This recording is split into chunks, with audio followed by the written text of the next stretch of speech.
ವೀಕ್ಷಕರಿಗೆ ಸ್ವಾಗತ. ನಮ್ಮ ಟಿವಿಯ ನಮ್ಮ ಯಕ್ಷ ದಿಗ್ಗಜರು ಕಾರ್ಯಕ್ರಮಕ್ಕೆ ನಿಮ್ಮನ್ನೆಲ್ಲ ನಾನು ಆತ್ಮೀಯವಾಗಿ ಸ್ವಾಗತಿಸ್ತಾ ಇದ್ದೇನೆ.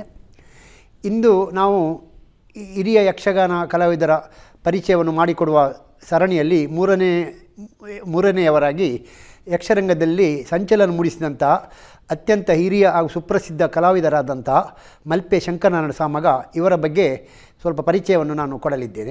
ಅಪ್ರತಿಮ ದೇಶಪ್ರೇಮಿ, ಗಾಂಧಿವಾದಿ, ಸ್ವಾತಂತ್ರ್ಯ ಹೋರಾಟದಲ್ಲಿ ಜೈಲುವಾಸಿ, ಹೀಗೆ ಬಹು ವ್ಯಕ್ತಿತ್ವದ ಇವರು ಸಾಮಗ ಮನೆತನದ ಮೇರು ಕಲಾವಿದ.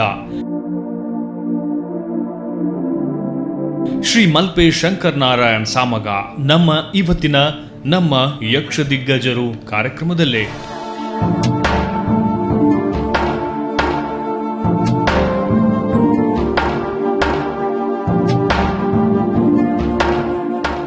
ಮಲ್ಪೆ ಶಂಕರನಾರಾಯಣ ಸಾಮಗರು ಯಕ್ಷರಂಗಕ್ಕೆ ಕೊಟ್ಟಂಥ ಕೊಡುಗೆ ಅಪಾರ.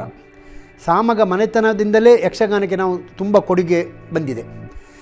ಅದರಲ್ಲೂ ಮಲ್ಪೆ ಶಂಕರನಾರಾಯಣ ಸಾಮಗರ ಕಾಲದಿಂದಾಗಿ ಯಕ್ಷಗಾನವು ಅರ್ಥಗಾರಿಕೆಯಲ್ಲಿ ಒಂದು ವಿಜೃಂಭಣೆಯನ್ನು ಹೊಂದಿದಂಥ ಒಂದು ಘಟ್ಟ.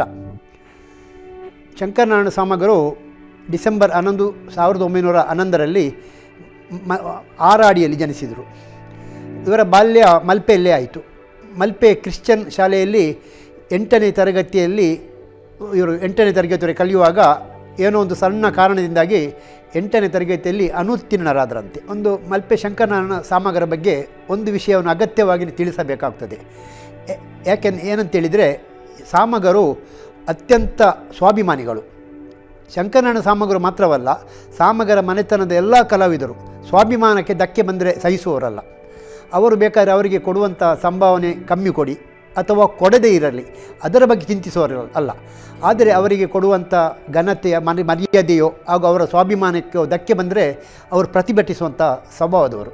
ಹಾಗೆಯೇ 8ನೇ ಕ್ಲಾಸಿನಲ್ಲಿ ಅನುತ್ತೀರ್ಣರಾದಾಗ ಇವರಿಗೇನೋ ಅಲ್ಲಿ ಬೇಸರ ತಲೆದೋರಿತು. ಹಾಗೆಯೇ ಮನೆಯಲ್ಲಿ ಹೇಳದೆ ಇವರು ಊರು ಬಿಟ್ಟು ಸೀದಾ ಘಟ್ಟದ ಮೇಲೆ ಹೋದರು. ಹಾಗೆ ನಾಟಕ ಕಂಪನಿಯಲ್ಲಿ ಸೇರಿ ನಾಟಕದಲ್ಲಿ ಪಾತ್ರವನ್ನು ಮಾಡಲಾರಂಭಿಸಿದರು. ನಂತರ ಬಳ್ಳಾರಿ ಹತ್ತ ತೆರಳಿದರು. ಬಳ್ಳಾರಿಯಲ್ಲಿ ಒಂದು ಹೋಟೆಲಲ್ಲಿ ಒಂದು ಕೆಲಸಕ್ಕೆ ಸೇರಿಕೊಂಡರು, ಅಂದರೆ ಕೇವಲ ಜೀವನ ವೃತ್ತಿಗಾಗಿ. ಇಲ್ಲಿ ಬಳ್ಳಾರಿಗೆ ಸೇರಿದಂಥ ಶಂಕರನಾರಾಯಣ ಸಾಮಗರ ಬದುಕಿಗೊಂದು ಅತ್ಯಂತ ದೊಡ್ಡ ತಿರುವು ಸಿಕ್ಕಿತು.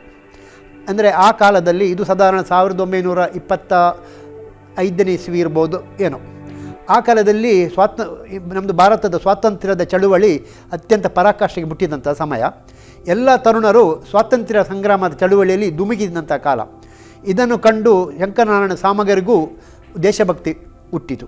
ಅವರು ಸ್ವಾತಂತ್ರ್ಯ ಚಳುವಳಿಯಲ್ಲಿ ಧುಮುಕಿದರು. ಅಲ್ಲಿ ಬಳ್ಳಾರಿಯಲ್ಲಿದ್ದಂತಹ ಆವಾಗಿನ ಕಾಂಗ್ರೆಸ್ ಪಕ್ಷ, ಆ ಕಾಂಗ್ರೆಸ್ನ ಪಕ್ಷದ ಸ್ವಾತಂತ್ರ್ಯದ ಚಳುವಳಿಗೆ ಇವರು ಸೇರಿ ಅದರಲ್ಲಿ ಸದಸ್ಯರಾದರು. ಹೀಗೆ ಸದಸ್ಯರಾಗಿ ಆದಾಗ ಬ್ರಿಟಿಷರು ಎಲ್ಲರನ್ನೂ ಬಂಧಿಸುವಂಥ ಕಾಲದಲ್ಲಿ ಸಾಮಗರನ್ನು ಬಂಧಿಸಲಾಯಿತು. ಸಾಮಗರು ಕೆಲವು ತಿಂಗಳ ಕಾಲ ಬಳ್ಳಾರಿ ಜೈಲಿನಲ್ಲೇ ಕಾಲ ಕಳೆದರು.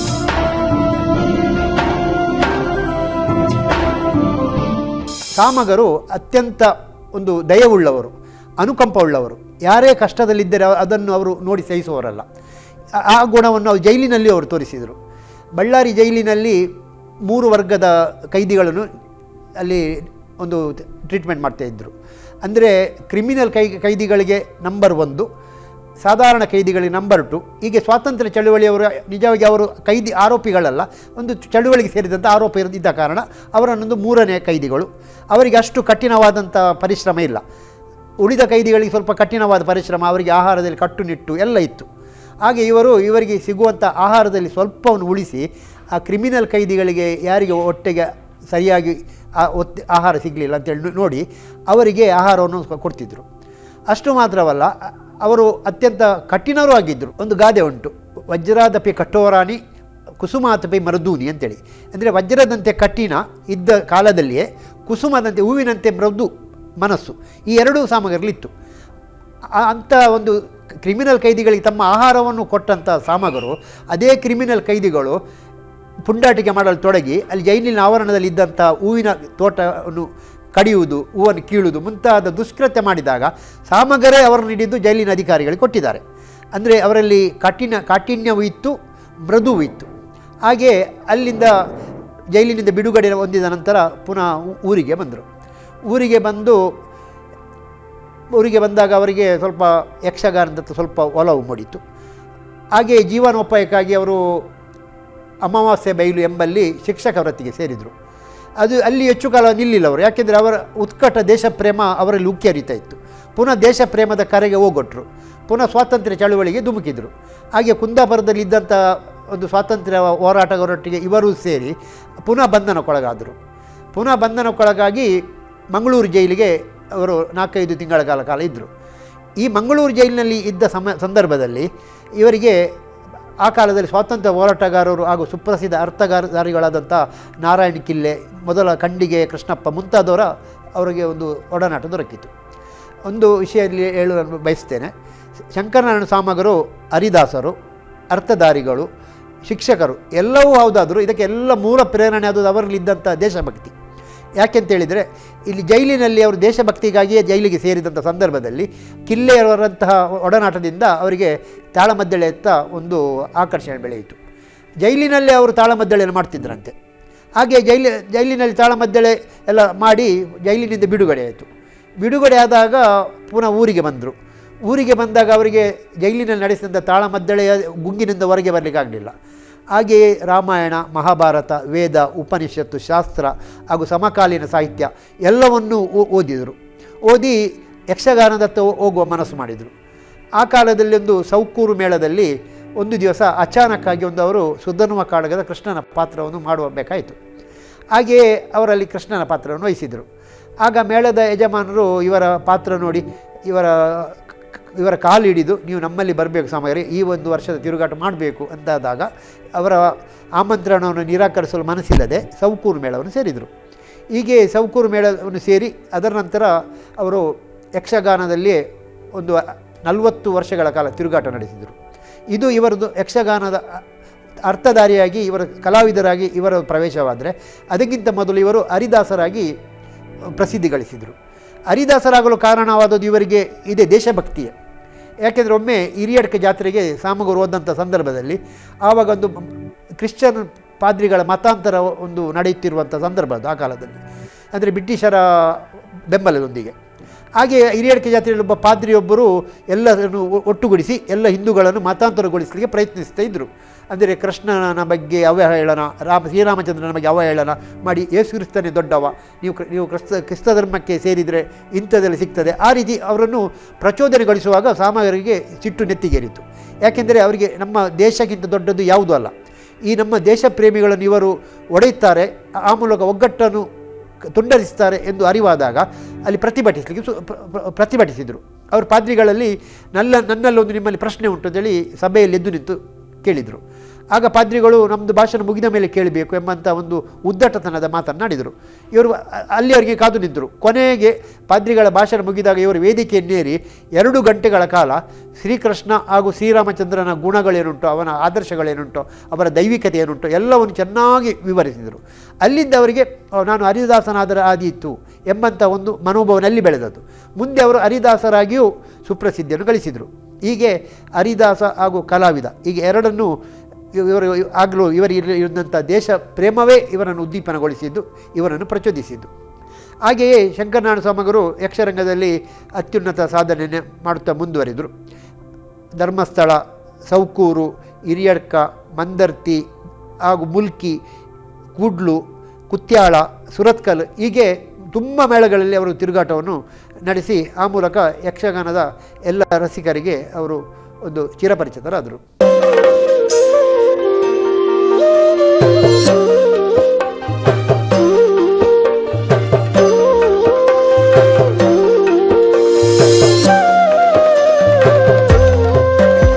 ಶಂಕರನಾರಾಯಣ ಸಾಮಗರ ಒಂದು ಕುಟುಂಬದ ಹಿನ್ನೆಲೆಯ ಬಗ್ಗೆ ನಾನು ಸ್ವಲ್ಪ ಬೆಳಕು ಚೆಲ್ಲಲು ಆಶಿಸ್ತಾ ಇದ್ದೇನೆ.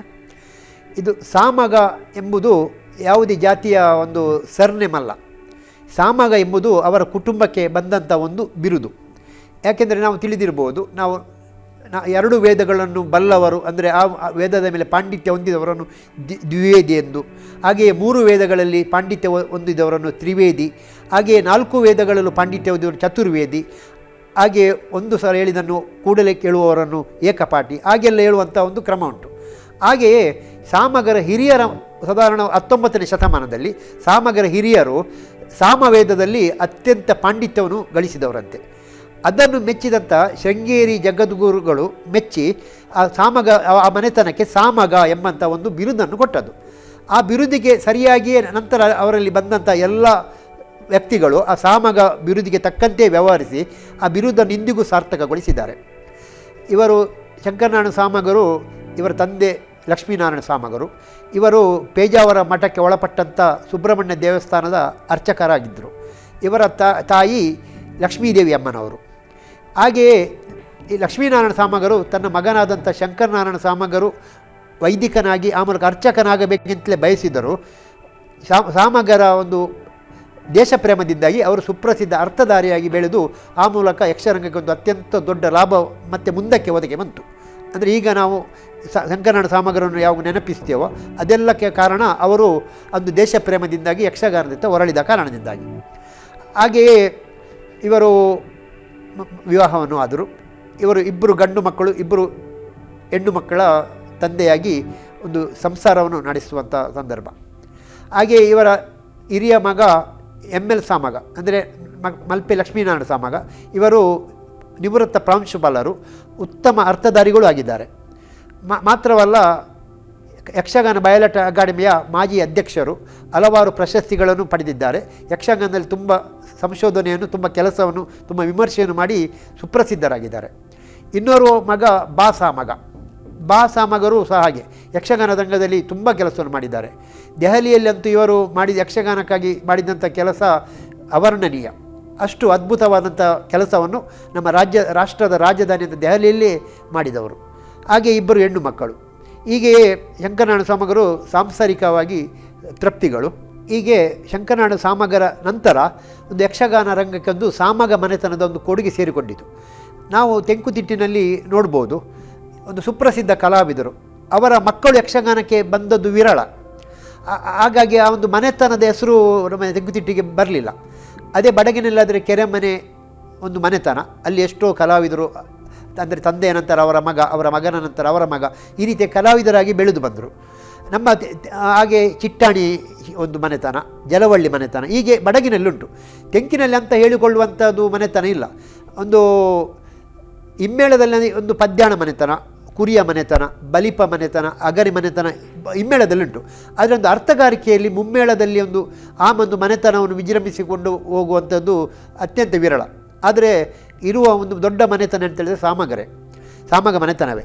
ಶಂಕರನಾರಾಯಣ ಸಾಮಗರು, ಅವರ ಮಗನಾದಂಥ ML ಸಾಮಗರು, ಬಾ ಸಾಮಗರು ಯಕ್ಷಗಾನ ರಂಗದಲ್ಲಿ ತೊಡಗಿಸಿಕೊಂಡವರು. ಹಾಗೆಯೇ ಅವರ ತಮ್ಮನಾದಂಥ ರಾಮದಾಸ್ ಸಾಮಗ, ಅವರು ಯಕ್ಷಗಾನ ರಂಗದಲ್ಲೇ ತೊಡಗಿಸಿಕೊಂಡವರು. ಅವರ ಮಗನಾದಂಥ ಮಲ್ಪೆ ವಾಸ್ತವ ಸಾಮಗರು ಇಂದು ಯಕ್ಷರಂಗದಲ್ಲಿ ಅತ್ಯಂತ ಬೇಡಿಕೆಯ, ಅತ್ಯಂತ ಸುಪ್ರಸಿದ್ಧ ಅರ್ಥಧಾರಿಗಳಾಗಿದ್ದಾರೆ. ಹಾಗೆಯೇ ವಾಸ್ತವ ಸಾಮಗರ ಮಗರಾದಂಥ ಡಾಕ್ಟರ್ ಪ್ರದೀಪ್ ಸಾಮಗರು ಬೆಂಗಳೂರಲ್ಲಿ ಉನ್ನತ ಹುದ್ದೆಯಲ್ಲಿದ್ದರೂ ಸಹ ಹವ್ಯಾಸಿಯಾಗಿ ಯಕ್ಷಗಾನದಲ್ಲಿ ತೊಡಗಿಸಿ ಉತ್ತಮ ಅರ್ಥಧಾರಿ, ವೇಷಧಾರಿ ಎಂದು ಗುರುತಿಸಿಕೊಂಡಿದ್ದಾರೆ. ಹೀಗೆ ಸಾಮಗ ಮನೆತನವೇ ಒಂದು ಯಕ್ಷಗಾನಕ್ಕೊಂದು ದೊಡ್ಡ ಕೊಡುಗೆಯನ್ನು ಕೊಟ್ಟಿದೆ. ಮಲ್ಪೆ ಶಂಕರನಾರಾಯಣ ಸಾಮಗರು ನನಗೆ ದೊಡ್ಡಜ್ಜ. ನನ್ನ ಅಜ್ಜ ರಾಮದಾಸ್ ಸಾಮಗರ ಅಣ್ಣ. ಮಲ್ಪೆ ಸಾಮಗ ಮನೆತನ ಎನ್ನುವುದು ಯಕ್ಷಗಾನಕ್ಕೆ ಕಾಲಿಟ್ಟದ್ದೇ ಶಂಕರನಾರಾಯಣ ಸಾಮಗರಿಂದ. ಹಾಗಾಗಿ ಸಾಮಗ ಪರಂಪರೆಯನ್ನು ಹುಟ್ಟುಹಾಕಿದಂತಹ ಶಕಪುರುಷ ಅವರು. ನಮಗೆಲ್ಲ ಬುದ್ಧಿ ಬರುವ ಹೊತ್ತಿಗೆ ಅವರು ಯಕ್ಷಗಾನವನ್ನು ಬಿಟ್ಟಾಗಿತ್ತು. ಹಾಗಾಗಿ ನಿಜವಾಗಿ ರಂಗದಲ್ಲಿ ಅವರು ಹೇಗಿದ್ರು ಅಂತ ಹೇಳುವಷ್ಟು ಅನುಭವ ನಮಗಿಲ್ಲ. ಆದರೆ ಅವರ ಕೆಲವೊಂದು ಯಕ್ಷಗಾನದ ಲೈವ್ ಕ್ಯಾಸೆಟ್ ಅನ್ನು ಕೇಳಿ ಮತ್ತು ಅವರ ಬಗ್ಗೆ ಇರುವಂತಹ ಅನೇಕ ಕಥೆಗಳನ್ನು ಕೇಳಿ ಶಂಕರನಾರಾಯಣ ಸಾಮಗರಂತೂ ಹೀಗಿದ್ದಿದ್ರು ಅಂತ ಹೇಳುವಂತ ಭಾವನೆಯನ್ನು ನಾವು ಬೆಳೆಸ್ಕೊಂಡಿದ್ದೇವೆ. ಅವ್ರ ಬಗ್ಗೆ ಅಷ್ಟು ಗೌರವವನ್ನು ಉಳಿಸ್ಕೊಂಡಿದ್ದೇವೆ. ಯಾಕಂತ ಹೇಳಿದ್ರೆ ಬದುಕಿದ್ದಾಗಲೇ ದಂತಕಥೆ ಆದವರು ಅವರು. ಅವ್ರ ಬಗ್ಗೆ ಅನೇಕ ಕಥೆಗಳು ಜನಮಾನಸದಲ್ಲಿದೆ. ಇಲ್ಲಿ ಯಾರು ಯಕ್ಷಗಾನಕ್ಕೆ ಅಂತ ಹೇಳಿ ಉತ್ತರ ಕನ್ನಡಕ್ಕೆಲ್ಲ ಹೋದಾಗ ನಿಮ್ಮ ದೊಡ್ಡಜ್ಜ ನಮ್ಮನೆಗೆ ಬರ್ತಿದ್ರು, ಅವರು ಒಂದ್ಸರ್ತಿ ಇಲ್ಲಿ ತಾಳಮದ್ಲೆಯಲ್ಲಿ ಅಂತ ಹೇಳಿ ಅವ್ರ ಬಗ್ಗೆ ಅನೇಕ ಕಥೆಗಳನ್ನು ಜನ ಹೇಳ್ತಾರೆ. ಪುರೋಹಿತರ ಮನೆತನದಿಂದ ಬಂದಿದ್ರು ಕೂಡ ಯಕ್ಷಗಾನವನ್ನು ಪ್ರವೇಶಿಸಿ ತಳಮಟ್ಟದಲ್ಲಿದ್ದಂತಹ ವಾಚಿಕ ಸಾಹಿತ್ಯಕ್ಕೆ ಹೊಸ ರೂಪವನ್ನು ಕೊಟ್ಟಂತ ಶಕಪುರುಷ ಶ್ರೀಯುತ ಶಂಕರನಾರಾಯಣ ಸಾಮಗರು ತನ್ಮೂಲಕವಾಗಿ ಯಕ್ಷಗಾನದಲ್ಲಿ ಹೊಸ ಪರಂಪರೆಯೊಂದು ಬೆಳೆಯುವುದಕ್ಕೂ ಕೂಡ ಅವರು ಕಾರಣರಾದವರಂತೆ. ಮಾತನ್ನೇ ಪ್ರಧಾನವಾಗಿ ಉಳ್ಳಂತಹ ಪರಂಪರೆ. ತಕ್ಕ ಮಟ್ಟಿನ ಕುಣಿತವೂ ಅವರಿಗಿತ್ತು ಅಂತ ಹೇಳಿ ಅಪ್ಪ ಹೇಳಿದ್ದನ್ನು ಕೇಳಿದ್ದೇನೆ. ಯಾಕಂದ್ರೆ ಅಪ್ಪನಿಗೆ ತಿರುಗಾಟ ಇದೆ ಅವರೊಟ್ಟಿಗೆ ಅಮೃತೇಶ್ವರಿ ಮೇಳದಲ್ಲಿ. ತಲೆಯಲ್ಲೊಂದು ಗಾಂಧಿ ಟೊಪ್ಪಿ, ಗಾಂಧಿವಾದಿ, ತನ್ನ ಜೀವನದಲ್ಲೂ ಕೂಡ ಗಾಂಧಿವಾದವನ್ನು, ಸರಳ ಜೀವನವನ್ನು ಕೂಡ ಅನುಸರಿಸಿದಂತಹ ವ್ಯಕ್ತಿ. ಅದನ್ನು ನಾವು ನೋಡಿದ್ದೇವೆ. ನಮ್ಮನೆಗೆಲ್ಲ ಬರೋದಾದ್ರೆ ಗಾಂಧಿ ಟೊಪ್ಪಿ ಹಾಕೊಂಡು ಬಂದು ನಮ್ಮನ್ನೆಲ್ಲ ಮಾತಾಡಿಸುವಾಗ ಅಷ್ಟೇ ತುಂಬಾ ಅಕ್ಕರಿಂದ ಮಾತಾಡಿಸ್ತಿದ್ರು. ನಾವೇನಾದ್ರು ಟೀ ಶರ್ಟ್ ಏನಾದ್ರು ಹಾಕೊಂಡು ನೋಡಿದ್ರೆ ವಾಟ್ ಈಸ್ ದಿಸ್ ಅಂತ ಹೇಳ್ಕೊಂಡು ಅವ್ರು ಕೇಳುವಂತ ಕ್ರಮ ಇನ್ನೂ ನೆನಪಾಗ್ತದೆ ನನಗೆ. ಮತ್ತೆ ಅವರದೆಲ್ಲ ವಾಚಿಕ ಸಾಹಿತ್ಯ ಎಲ್ಲಿಯಾದ್ರೂ ಬರಹವಾಗಿ ಬಂದಿದ್ದಿದ್ರೆ ಬಹುಶಃ ಕನ್ನಡಕ್ಕೆ ಇನ್ನೂ ಅನೇಕ ಜ್ಞಾನಪೀಠಗಳು ದೊರೆಯುತ್ತಿತ್ತು ಏನೋ. ರಾಮದಾಸ್ ಸಾಮಗ್ರ ವಾಚಿಕ ಸಾಹಿತ್ಯ ಆಗಿರ್ಬೋದು, ಶೇಣಿಯವರ ವಾಚಿಕ ಸಾಹಿತ್ಯ ಆಗಿರ್ಬೋದು, ಅದೆಲ್ಲ ಬರಹವಾಗಿಯೇ ಬಂದಿದ್ದಿದ್ರೆ ಕನ್ನಡಕ್ಕೆ ಅನೇಕ ಜ್ಞಾನಪೀಠಗಳು ಬರ್ತಿದ್ವು. ಅವರ ಆ ಜ್ಞಾನ ನಿಜವಾಗಿ ವಾಚಿಕವಾಗಿ ಅಷ್ಟೇ ಅಲ್ಲ, ಅದು ಬರಹ ರೂಪಕ್ಕೂ ಬರಬೇಕಿತ್ತು ಅಂತ ಅನ್ನಿಸ್ತದೆ. ಅವರ ವಂಶದಲ್ಲಿಯೇ ನಾವು ಹುಟ್ಟಿದ್ದೇವೆ ಅಂತ ಹೇಳುವುದು ನಮಗೊಂದು ಹೆಮ್ಮೆಯ ವಿಚಾರ. ಆ ಒಂದು ಕಾರಣಕ್ಕಾಗಿಯಾದರೂ ಅವರ ಆ ಜ್ಞಾನದ ಎಳ್ಳಿನ ಏಳರಲ್ಲಿ ಒಂದು ಅಂಶ ನಮಗೆ ಬಂದರೆ ನಾವೇ ಧನ್ಯರು ಅಂತ ಭಾವಿಸ್ತೀವಿ. ಹೀಗೆ ಶಂಕರನಾರಾಯಣ ಸಾಮಗರು ಆ ಕಾಲದಲ್ಲಿ ಅರ್ಥಗಾರಿಕೆಯಲ್ಲಿ ವಿಜೃಂಭಿಸಿದರು. ಆ ಕಾಲದಲ್ಲಿದ್ದಂಥ ನಾರಾಯಣ ಕಿಲ್ಲೆ, ಅರ್ಕೊಳ ಸುಬ್ರಾಯಾಚಾರ್ಯ, ಹಾಗೆಯೇ ಮಟ್ಟಿ ಸುಬ್ಬರಾವ್, ಕವಿಭೂಷಣ್ ವೆಂಕಟ ಶೆಟ್ಟಿ, ಶೇಣಿ ಗೋಪಾಲಕೃಷ್ಣ ಭಟ್ ಹಾಗೂ ರಾಮದಾಸ್ ಸಾಮಗ, ತೆಕ್ಕಟ್ಟೆ ಆನಂದ ಮಾಸ್ಟರ್, ಹೀಗೆ ಡಾಕ್ಟರ್ ಪ್ರಭಾಕರ್ ಜೋಶಿ, ಹೀಗೆ ಎಲ್ಲ ಒಂದು ಕಲಾವಿದರೊಂದಿಗೆ ಈ ಶಂಕರನಾರಾಯಣ ಸಾಮಗರು ವಿಜೃಂಭಿಸಿ ಆ ಮೂಲಕ ಆ ಕಾಲದಲ್ಲಿ ಒಂದು ಅತ್ಯಂತ ಒಂದು ಗೌರವವನ್ನು ಪಡೆಯುವಂಥ ಒಂದು ಸ್ಥಾನಕ್ಕೆ ಏರಿದವರು ಶಂಕರನಾರಾಯಣ ಸಾಮಗರು. ನಾನು 2 ವಾರದ ಮೊದಲು ಶೇಣಿಯವರ ಬಗ್ಗೆ ಹೇಳ್ತಾ ಇರುವಾಗ ಒಂದು ಮಾತನ್ನು ಹೇಳಿದೆ, ಯಕ್ಷರಂಗದ ಭೀಷ್ಮ ಶೇಣಿಯವರು ಅಂತೇಳಿ. ಅಂತಹ ಶೇಣಿಯವರೇ ಸಹ ಅತ್ಯಂತ ಗೌರವ ಕೊಡುವುದು ಅಂತೇಳಿದರೆ ಶಂಕರನಾರಾಯಣ ಸಾಮಗರಿಗೆ. ಶಂಕರನಾರಾಯಣ ಸಾಮಗರ ಅರ್ಥ ಎದುರು ಬಂದಾಗ ಶೇಣಿಯವರ ಅರ್ಥ ಗಾಂಭೀರ್ಯವೇ ಬೇರೆ. ಆ ಕಾಲದಲ್ಲಿ ಒಂದು ಶೇಣಿಯವರು ಕಳಾಪಾತ್ರದಲ್ಲೇ ವಿಜೃಂಭಿಸಿದ ಕಾರಣ ನಾಯಕನ ಪಾತ್ರಕ್ಕೆ ಎಲ್ಲ ಕಡೆಗಳಲ್ಲೂ ಶಂಕರನಾರಾಯಣ ಸಾಮಗ್ರದ್ದೇ ಒಂದು ಉಪಸ್ಥಿತಿ. ಅಂದರೆ ಖಳನಾಯಕನಾಗಿ ಶೇಣಿಯವರು ವಿಜೃಂಭಿಸಿದರೆ, ಕಥಾನಾಯಕನಾಗಿ ಶಂಕರನಾರಾಯಣ ಸಾಮಗರು ವಿಜೃಂಭಿಸಿ ಆ ಕಾಲದಲ್ಲಿ ಅತ್ಯಂತ ಒಂದು ಅರ್ಥವೈಭವಕ್ಕೆ ಒಂದು ನಾಂದಿಯನ್ನು ಹಾಡಿದವರು. ಇದು ಶೇಣಿ ಸಾಮಗ ಯುಗ ಎಂದೇಳಿ ಆ ಕಾಲದಲ್ಲಿ ಆ ರೀತಿ ಒಂದು ಹೇಳಲ್ಪಟ್ಟಿತ್ತು. ಹಾಗೆಯೇ ಇವರು ತುಂಬ ಅರ್ಥಗಾರಿಕೆಯಲ್ಲಿ ತುಂಬ ಪಳಗಿದವರು. ಹಾಗೆ ಮೇಳದ ತಿರುಗಾಟದಲ್ಲಿರುವಾಗ ಸೌಕೂರು ಮೇಳದಲ್ಲಿ ಹಾಗೂ ಸುರತ್ಕಲ್ ಮೇಳದಲ್ಲಿ, ಹೀಗೆ ಮೊದಲಾದ ಮೇಳದಲ್ಲಿ ತಿರುಗಾಟದಲ್ಲಿರುವಾಗ ಇವರು ಕೆಲವು ಪಾತ್ರಗಳನ್ನು ಒಂದು ಚಿತ್ರಿಸಿದ ಮೂಲ ಚಿತ್ರಣ ಕೊಟ್ಟದ್ದು ಶಂಕರನಾರಾಯಣ ಸಾಮಗ ಅಂತೇಳಿ ನಾವು ಹೇಳ್ಬೋದು. ಉದಾಹರಣೆ ಹೇಳುವುದಾದರೆ ಚಂದ್ರಾವಳಿ ವಿಲಾಸ ಎಂಬಂಥ ಪ್ರಸಂಗ, ಅದರಲ್ಲಿ ಬರುವಂಥ ಒಂದು ಚಂದಗೋಪನ ಪಾತ್ರ ಸ್ವಲ್ಪ ಆ ಹೆಡ್ಡನಾದರೂ ಒಬ್ಬ ಚಂದ್ರಾವಳಿಯ ಪತಿಯಾಗಿ ಸ್ವಲ್ಪ ಜವಾಬ್ದಾರಿ ಉಳ್ಳವ. ಅಂಥ ಪಾತ್ರಕ್ಕೆ ಮೂಲ ಚಿತ್ರಣ ಕೊಟ್ಟದ್ದೇ ಶಂಕರನಾರಾಯಣ ಸಾಮಗರು. ಹಾಗೆಯೇ ಆ ಕಾಲದಲ್ಲಿ ಪ್ರಸಿದ್ಧಿಗೆ ಬಂದಂಥ ಇನ್ನೊಂದು ಬೇಡರ ಕಣ್ಣಪ್ಪ ಎಂಬಂಥ ಪ್ರಸಂಗ. ಆ ಬೇಡರ ಕಣ್ಣಪ್ಪ ಪ್ರಸಂಗದಲ್ಲಿ ಬರುವಂಥ ಪ್ರಧಾನ ಪಾತ್ರ ಕೈಲಾಸ ಶಾಸ್ತ್ರಿ. ಒಬ್ಬ ಕೈಲಾಸ ಶಾಸ್ತ್ರಿಯು ವೇಶ್ಯೆಯೊಬ್ಬಳ ಸಂಘಕ್ಕೆ ಸಿಲುಕಿ ಆ ಮೂಲಕ ತನ್ನ ವೈದಿಕ ಧರ್ಮಾಚರಣೆಯನ್ನು ಮೀರಿ ಏನೇನು ಬೇಡದ್ದೆಲ್ಲ ಮಾಡುವಂಥ ಒಂದು ಲಂಪಟನಾಗ್ತಾನೆ, ಭ್ರಷ್ಟನಾಗ್ತಾನೆ. ಅಂತಹ ಕೈಲಾಸ ಶಾಸ್ತ್ರಿಯ ಪಾತ್ರಕ್ಕೆ ಮೂಲ ಚಿತ್ರಣ ಕೊಟ್ಟದ್ದು ಶಂಕರನಾರಾಯಣ ಸಾಮಗರು. ನಂತರ ಶೇಣಿಯವರು ಅದನ್ನು ಮುಂದುವರಿಸಿಕೊಂಡು ಕೈಲಾಸ ಶಾಸ್ತ್ರಿಗೆ ಒಂದು ಬೇರೆ ಚಿತ್ರಣವನ್ನು ಕೊಟ್ಟರು, ಅದು ಮುಂದಕ್ಕೆ ಬಂದದ್ದು. ಆದರೆ ಮೂಲ ಚಿತ್ರಣ ಕೊಟ್ಟದ್ದು ಶಂಕರನಾರಾಯಣ ಸಾಮಗರು. ಹಾಗೆಯೇ ಶಂಕರನಾರಾಯಣ ಸಾಮಗರು ಹಲವಾರು ಪ್ರಸಂಗಗಳನ್ನು ಬರೆದಿದ್ದಾರೆ, ಹಲವಾರು ಕಥೆಗಳನ್ನು ಬರೆದಿದ್ದಾರೆ. ಕೆಲವು ಪ್ರಕಟವಾಗಿದೆ, ಕೆಲವು ಪ್ರಕಟವಾಗದೇ ಇದ್ದದ್ದು ತುಂಬ ಇದೆ. ಹೀಗೆ ಶಂಕರನಾರಾಯಣ ಸಾಮಗರು ಇದ್ದಲ್ಲಿ ಅಲ್ಲಿ ಒಂದು ಸಾಹಿತ್ಯದ ಒಂದು ರಸ ಸೃಷ್ಟಿ ಆಗ್ತಿತ್ತು.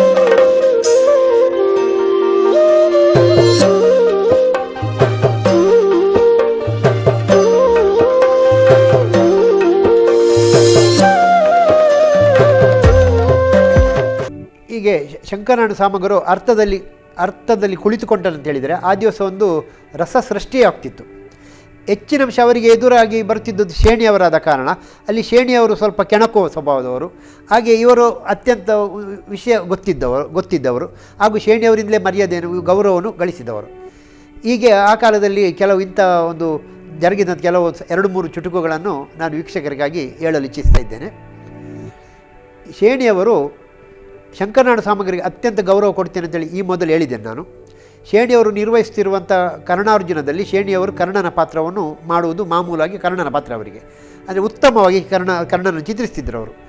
ಅಲ್ಲಿ ಕರ್ಣನು 17ನೇ ದಿವಸದ ಯುದ್ಧದಲ್ಲಿ ಕರ್ಣನ ಸೇನಾಧಿಪತ್ಯ. ಅಂದು ಶಲ್ಯ ಭೂಪತಿಯು ಆತನಿಗೆ ಸಾರಥಿಯಾಗಿ ಬರುವಂಥ ಸಂದರ್ಭ. ಹಾಗೆ ಕರ್ಣ ಅಲ್ಲಿ ಒಂದು ಸರ್ಪಾಸ್ತ್ರದ ನೆವದಲ್ಲಿ ಶಲ್ಯ ಹಾಗೂ ಕರ್ಣನಿಗೆ ಒಂದು ವಾಗ್ಯುದ್ಧ ನಡೆಯುವಂಥ ಒಂದು ಸಂದರ್ಭ ಉಂಟು. ತಾಳಮದ್ದಳೆಯಲ್ಲಿ ಇದನ್ನು ದೊಡ್ಡ ಉದ್ದವಾಗಿ ಎಳೆದು ಒಳ್ಳೆ ಚರ್ಚೆಗೆ ಅವಕಾಶವನ್ನು ಕೊಡುವಂಥ ಒಂದು ಅಲ್ಲಿ ಕಥಾ ಸಂದರ್ಭ ಅದು. ಶೇಣಿಯವರು ಕರ್ಣನ ಪಾತ್ರ ಮಾಡಿದರೆ ಶಲ್ಯನ ಪಾತ್ರ ಮಾಡುವುದು ಶಂಕರನಾರಾಯಣ ಸಾಮಗರು. ಶೇಣಿಯವರು ಯಾರದ್ದೇ ಶಲ್ಯನ ಪಾತ್ರ ಮಾಡಿದರೂ ಸಹ ಶೇಣಿಯವರಲ್ಲಿ ಏನು ಶಲ್ಯ ನೀನು ಈ ರೀತಿಯಾಗಿ ಕೇಳುವುದು, ಅಂದರೆ ಏಕವಚನ. ಯಾಕೆಂದರೆ ಶಲ್ಯ ಭೂಪತಿ ಆದರೂ ಸಹ ಆ ದಿವಸದ ಮಟ್ಟಿಗೆ ಕರ್ಣನೇ ಸೇನಾಧಿಪತಿ ಎಂಬುದು ಶೇಣಿಯವರ ಒಂದು ನಿಲುವು. ಹಾಗೆ ಅವರು ನೀನು ಅಂತಲೇ ಕೇಳುವುದು. ಆದರೆ ಶಂಕರನಾರಾಯಣ ಸಾಮಗರು ಶಲ್ಯರಾದ ಕೂಡಲೇ ಅಲ್ಲಿ ಶೇಣಿಯವರ ಒಂದು ಅರ್ಥವೇ ಬೇರೆ. ಅವರಲ್ಲಿ ಏನು ಶಲ್ಯ ಭೂಪತಿಗಳೇ ಅಂದರೆ ಬಹುವಚನ, ಅಂದರೆ ಅದು ಸಾಮಗ್ರಿಗೆ ಕೊಡುವಂಥ ಗೌರವ ಹಾಗೆ ಶಲ್ಯನಿಗೂ ಕೊಡುವಂಥ ಗೌರವ ಎರಡನ್ನು ಸಮನ್ವಯಿಸಿ ಶೇಣಿಯವರು ಹೇಳುವುದು. ಅಂದರೆ ಸಾಮಗ್ರ ಮೇಲೆ ಅವರಿಗೆ ಅಷ್ಟು ಗೌರವ. ಈ ಶೇಣಿ ಸಾಮಗ್ರ ಅರ್ಥಗಾರಿಕೆಯಲ್ಲಿ ಎಷ್ಟೋ ತುಂಬ ಕಥೆಗಳು ಬಂದಿವೆ. ಆದರೆ ನಾನೀಗ ಹೇಳಲು ಹೊರಟದ್ದು ಯಾವುದು ನಾನು ನೋಡಿದಂಥದ್ದು ಅಲ್ಲ, ಇದು ದಂತಕಥೆಗಳು. ಆದರೂ ನಿಜವಾಗಿ ನಡೆದಂಥದ್ದು ದಂತಕಥೆಗಳು ಅಂತೇಳಿದರೆ ಒಬ್ಬರಿಂದ ಒಬ್ಬರಿಗೆ ಹರಡಿ ಬಂದಂಥದ್ದು. ಹಾಗೆಯೇ ಶೇಣಿಯವರು ಒಮ್ಮೆ ಕೃಷ್ಣ ಸಂಧಾನದ ಪ್ರಸಂಗ. ಶೇಣಿಯವರದ್ದು ಕೌರವ ಸುಪ್ರಸಿದ್ಧ. ಶೇಣಿಯವರು ಕೌರವ ಅಂತ ಅದರಲ್ಲಿ ನಾಯಕ ಪಾತ್ರ ಸಿಗುವುದು ಸಾಮಗರಿಗೆ. ಹಾಗೆಯೇ ಸಾಮಗರು ಕೃಷ್ಣನ ಪಾತ್ರದಲ್ಲಿದ್ದರು. ಹೀಗೆ ಮಾತನಾಡ್ತಾ ಶೇಣಿಯವರು ತಮಾಷೆಗಾಗಿ ಕೃಷ್ಣನಲ್ಲಿ, ಅಲ್ಲ ಕೃಷ್ಣ, ನಿನಗೆ 16,008 ಜನ ಹೆಂಡಂತಿರಲ್ಲ, ಅವರ ಹೆಸರಾದರೂ ನಿನಗೆ ಗೊತ್ತುಂಟ ಎಂದೇಳಿ ಒಂದು ರಂಜನೆಗಾಗಿ ಪ್ರಶ್ನಿಸಿದರು. ಅದಕ್ಕೆ ಸಾಮಗರು ಕೂಡಲೇ, ಹೌದಾ 16,008 ಜನರು ನೆನಪಿಡ್ಲಿಕ್ಕೆ ಕಷ್ಟ, ನಿನಗೆ 99 ಮಂದಿ ತಮ್ಮಂದಿರಲ್ಲ, ಅವರ ಹೆಸರು ನಿನಗೂ ಗೊತ್ತುಂಟ ಅಂತ ಕೇಳಿದರು. ಶೇಣಿಯವರು ನಕ್ಕು ಸುಮ್ಮನಾದರು. ಆದರೂ ಸಾಮಗರು ಬಿಡಲಿಲ್ಲ. ಅಲ್ಲಿಗೆ ನಿನಗೆ 16,008 ಜನರ ಹೆಸರು ಹೇಳ್ತೇನೆ ಅಂತ ಹೇಳಿದರು. ಅದರಲ್ಲಿ ರುಕ್ಮಿಣಿ, ಸತ್ಯಭಾಮೆ, ಜಾಂಬವತಿ, ಮಿತ್ರವಿಂದೆ, ಹಾಗೆ ಬರುವಂಥ 8 ಪ್ರಧಾನ ಅಷ್ಟಮಹೇಶ್ವರ ಹೇಳ್ತಾರೆ, 8 ಪ್ರಧಾನ ಪತ್ನಿಯರು, ಅವರ ಹೆಸರನ್ನು ಹೇಳಿದರು. ಹೇಳಿದ ಮೇಲೆ ಕಮಲ, ವಿಮಲ, ವಾರಿಜ, ಕಮಲಾಕ್ಷಿ ಹಾಗೆ ಹೇಳುತ್ತಾ ಒಂದು 10 ಹೆಸರು ಹೇಳಿದರು. ಪುನಃ ಅದನ್ನು ಮೊದಲು ಹೇಳಿದ್ದನ್ನೇ ಪುನಃ ಹೇಳಲಿಕ್ಕೆ ಶುರು ಮಾಡಿದರು. ಕಮಲ, ವಿಮಲ, ವನಜಾಕ್ಷಿ, ಸುಜಾತ ಹಾಗೆ ಹೇಳಲಿಕ್ಕೆ ಶುರು ಮಾಡಿದರು. ಆಗ ಶೇಣಿಯವರು ಕೇಳಿದರು, ಅಲ್ಲ ನೀನು ಒಮ್ಮೆ ಹೇಳಿದ್ದನ್ನೇ ಹೇಳ್ತಿದ್ಯಲ್ಲ, ಅದು ಒಮ್ಮೆ ಹೇಳಿದ್ಯಲ್ಲ ಹೆಸರು. ಅದಕ್ಕೆ ಸಾಮಗ್ರಿ ಹೇಳಿದರು, ಅದು ಒಮ್ಮೆ ಹೇಳಿದ್ದೌದು, ಹೆಸರು ಅದೇ, ಅದ್ರ ವ್ಯಕ್ತಿ ಬೇರೆ. ಅಷ್ಟು ಮಾತ್ರ ಅಲ್ಲ, ಇನ್ನೂ ಸಹ ಹೇಳ್ತೇನೆ, ಬರೆದುಕೊಳ್ಳು ಅಂತ ಹೇಳಿದರು. ವನಜಾಕ್ಷಿ ಎಂಬ ಹೆಸರಿನವಳು 796 ಜನ, ಕಮಲಾಕ್ಷಿ ಎಂಬ ಹೆಸರಿನವಳು 1418 ಜನ, ಹಾಗೆ ಮಾಧವಿ ಎಂಬ ಹೆಸರಿನವರು 613 ಜನ ಅಂತೇಳಿ 4-5 ಜನರ ಹೆಸರು ಹೇಳಿ ಶೇಣಿಯವರಲ್ಲಿ ಎಷ್ಟಾಯಿತು ಬರೆದುಕೊಂಡಿದ್ದಲ್ಲ, ಎಷ್ಟಾಯಿತು ಒಟ್ಟಿಗೆ ಅಂತ ಹೇಳಿದರು. ಇಡೀ ಸಭೆ ಬಿದ್ದು ನಕ್ಕಿತು. ಅಂದರೆ ಅಲ್ಲಿ 16,000 ಜನರ ಹೆಸರು ಯಾವುದೇ ಪುರಾಣದಲ್ಲಿಲ್ಲ, ಅದು ನಾವು ಕಲ್ಪನೆಯಲ್ಲಿ ಹೇಳಬೇಕೆ. ಅದನ್ನು ಶಂಕರನಾರಾಯಣ ಸಾಮಗರು ಒಂದು ಚಂದದ ರೀತಿಯಲ್ಲಿ ಒಂದು ರಂಜನೆಗಾಗಿ ಹೇಳಿದರು. ಮತ್ತು ಶೇಣಿಯವರಲ್ಲಿ ಹೇಳಿದರು, ಈಗ ನಿನಗೆ 99 ಮಂದಿ ತಮ್ಮಂದಿರ ಹೆಸರು ನಾನು ಹೇಳ್ತೇನೆ, ನೀನು ಹೇಳೋದು ಬೇಡ, ಅದು ಸಹ ನನಗೆ ಗೊತ್ತುಂಟು ಅಂತ ಹೇಳಿದರು. ನಿಜವಾಗಿ ಮಹಾಭಾರತದಲ್ಲಿ 99 ಮಂದಿ ತಮ್ಮಂದಿರ ಹೆಸರು ಉಂಟು. ಅದರಲ್ಲಿ ಸಾಮಗರು ರಂಜನೆಗಾಗಿ ಇದನ್ನು ಹೇಳಿದ್ದು.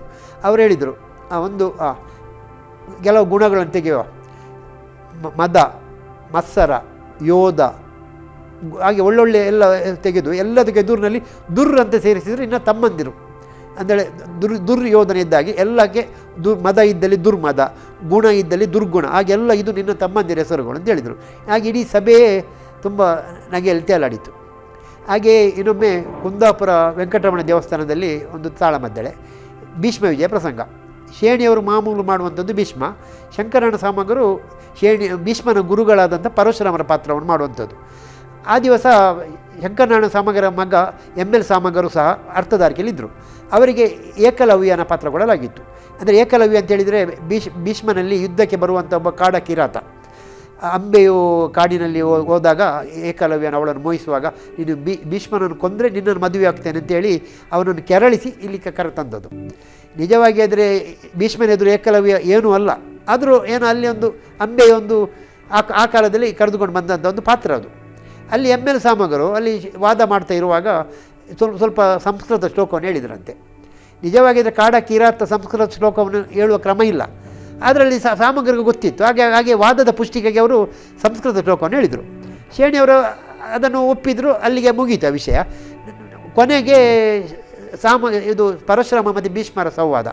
ಆವಾಗ ಭೀಷ್ಮನಾಗಿ ಶೇಣಿಯವರು ಶಂಕರಣ ಸಾಮಗರಲ್ಲಿ ಹೌದು ಗುರುಗಳು ಏನು ಮಾಡೋದು ಹೇಳಿ, ಇತ್ತೀಚೆಗೆ ಕಾಡ ಕಿರಾತರು ಸಂಸ್ಕೃತ ಶ್ಲೋಕ ಎಳಿಲಿಕ್ಕೆ ಕಲಿತಿದ್ದಾರೆ ಕಾಡ ಕಿರಾತರು ಅಂತ ಹೇಳಿದ್ರಂತೆ. ಆವಾಗ ಕೂಡಲೇ ಸಾಮಗರು ಹೌದಪ್ಪ, ಅವ ಕಾಡ ಕಿರಾತ ಇರ್ಬೋದು, ಬಹುಶಃ ಅವನ ಅಪ್ಪ ದೊಡ್ಡ ವಿದ್ವಾಂಸ ಇರಬೇಕು, ಅಂದರೆ ML ಸಾಮಗರ ಅಪ್ಪ ಇವರೇ.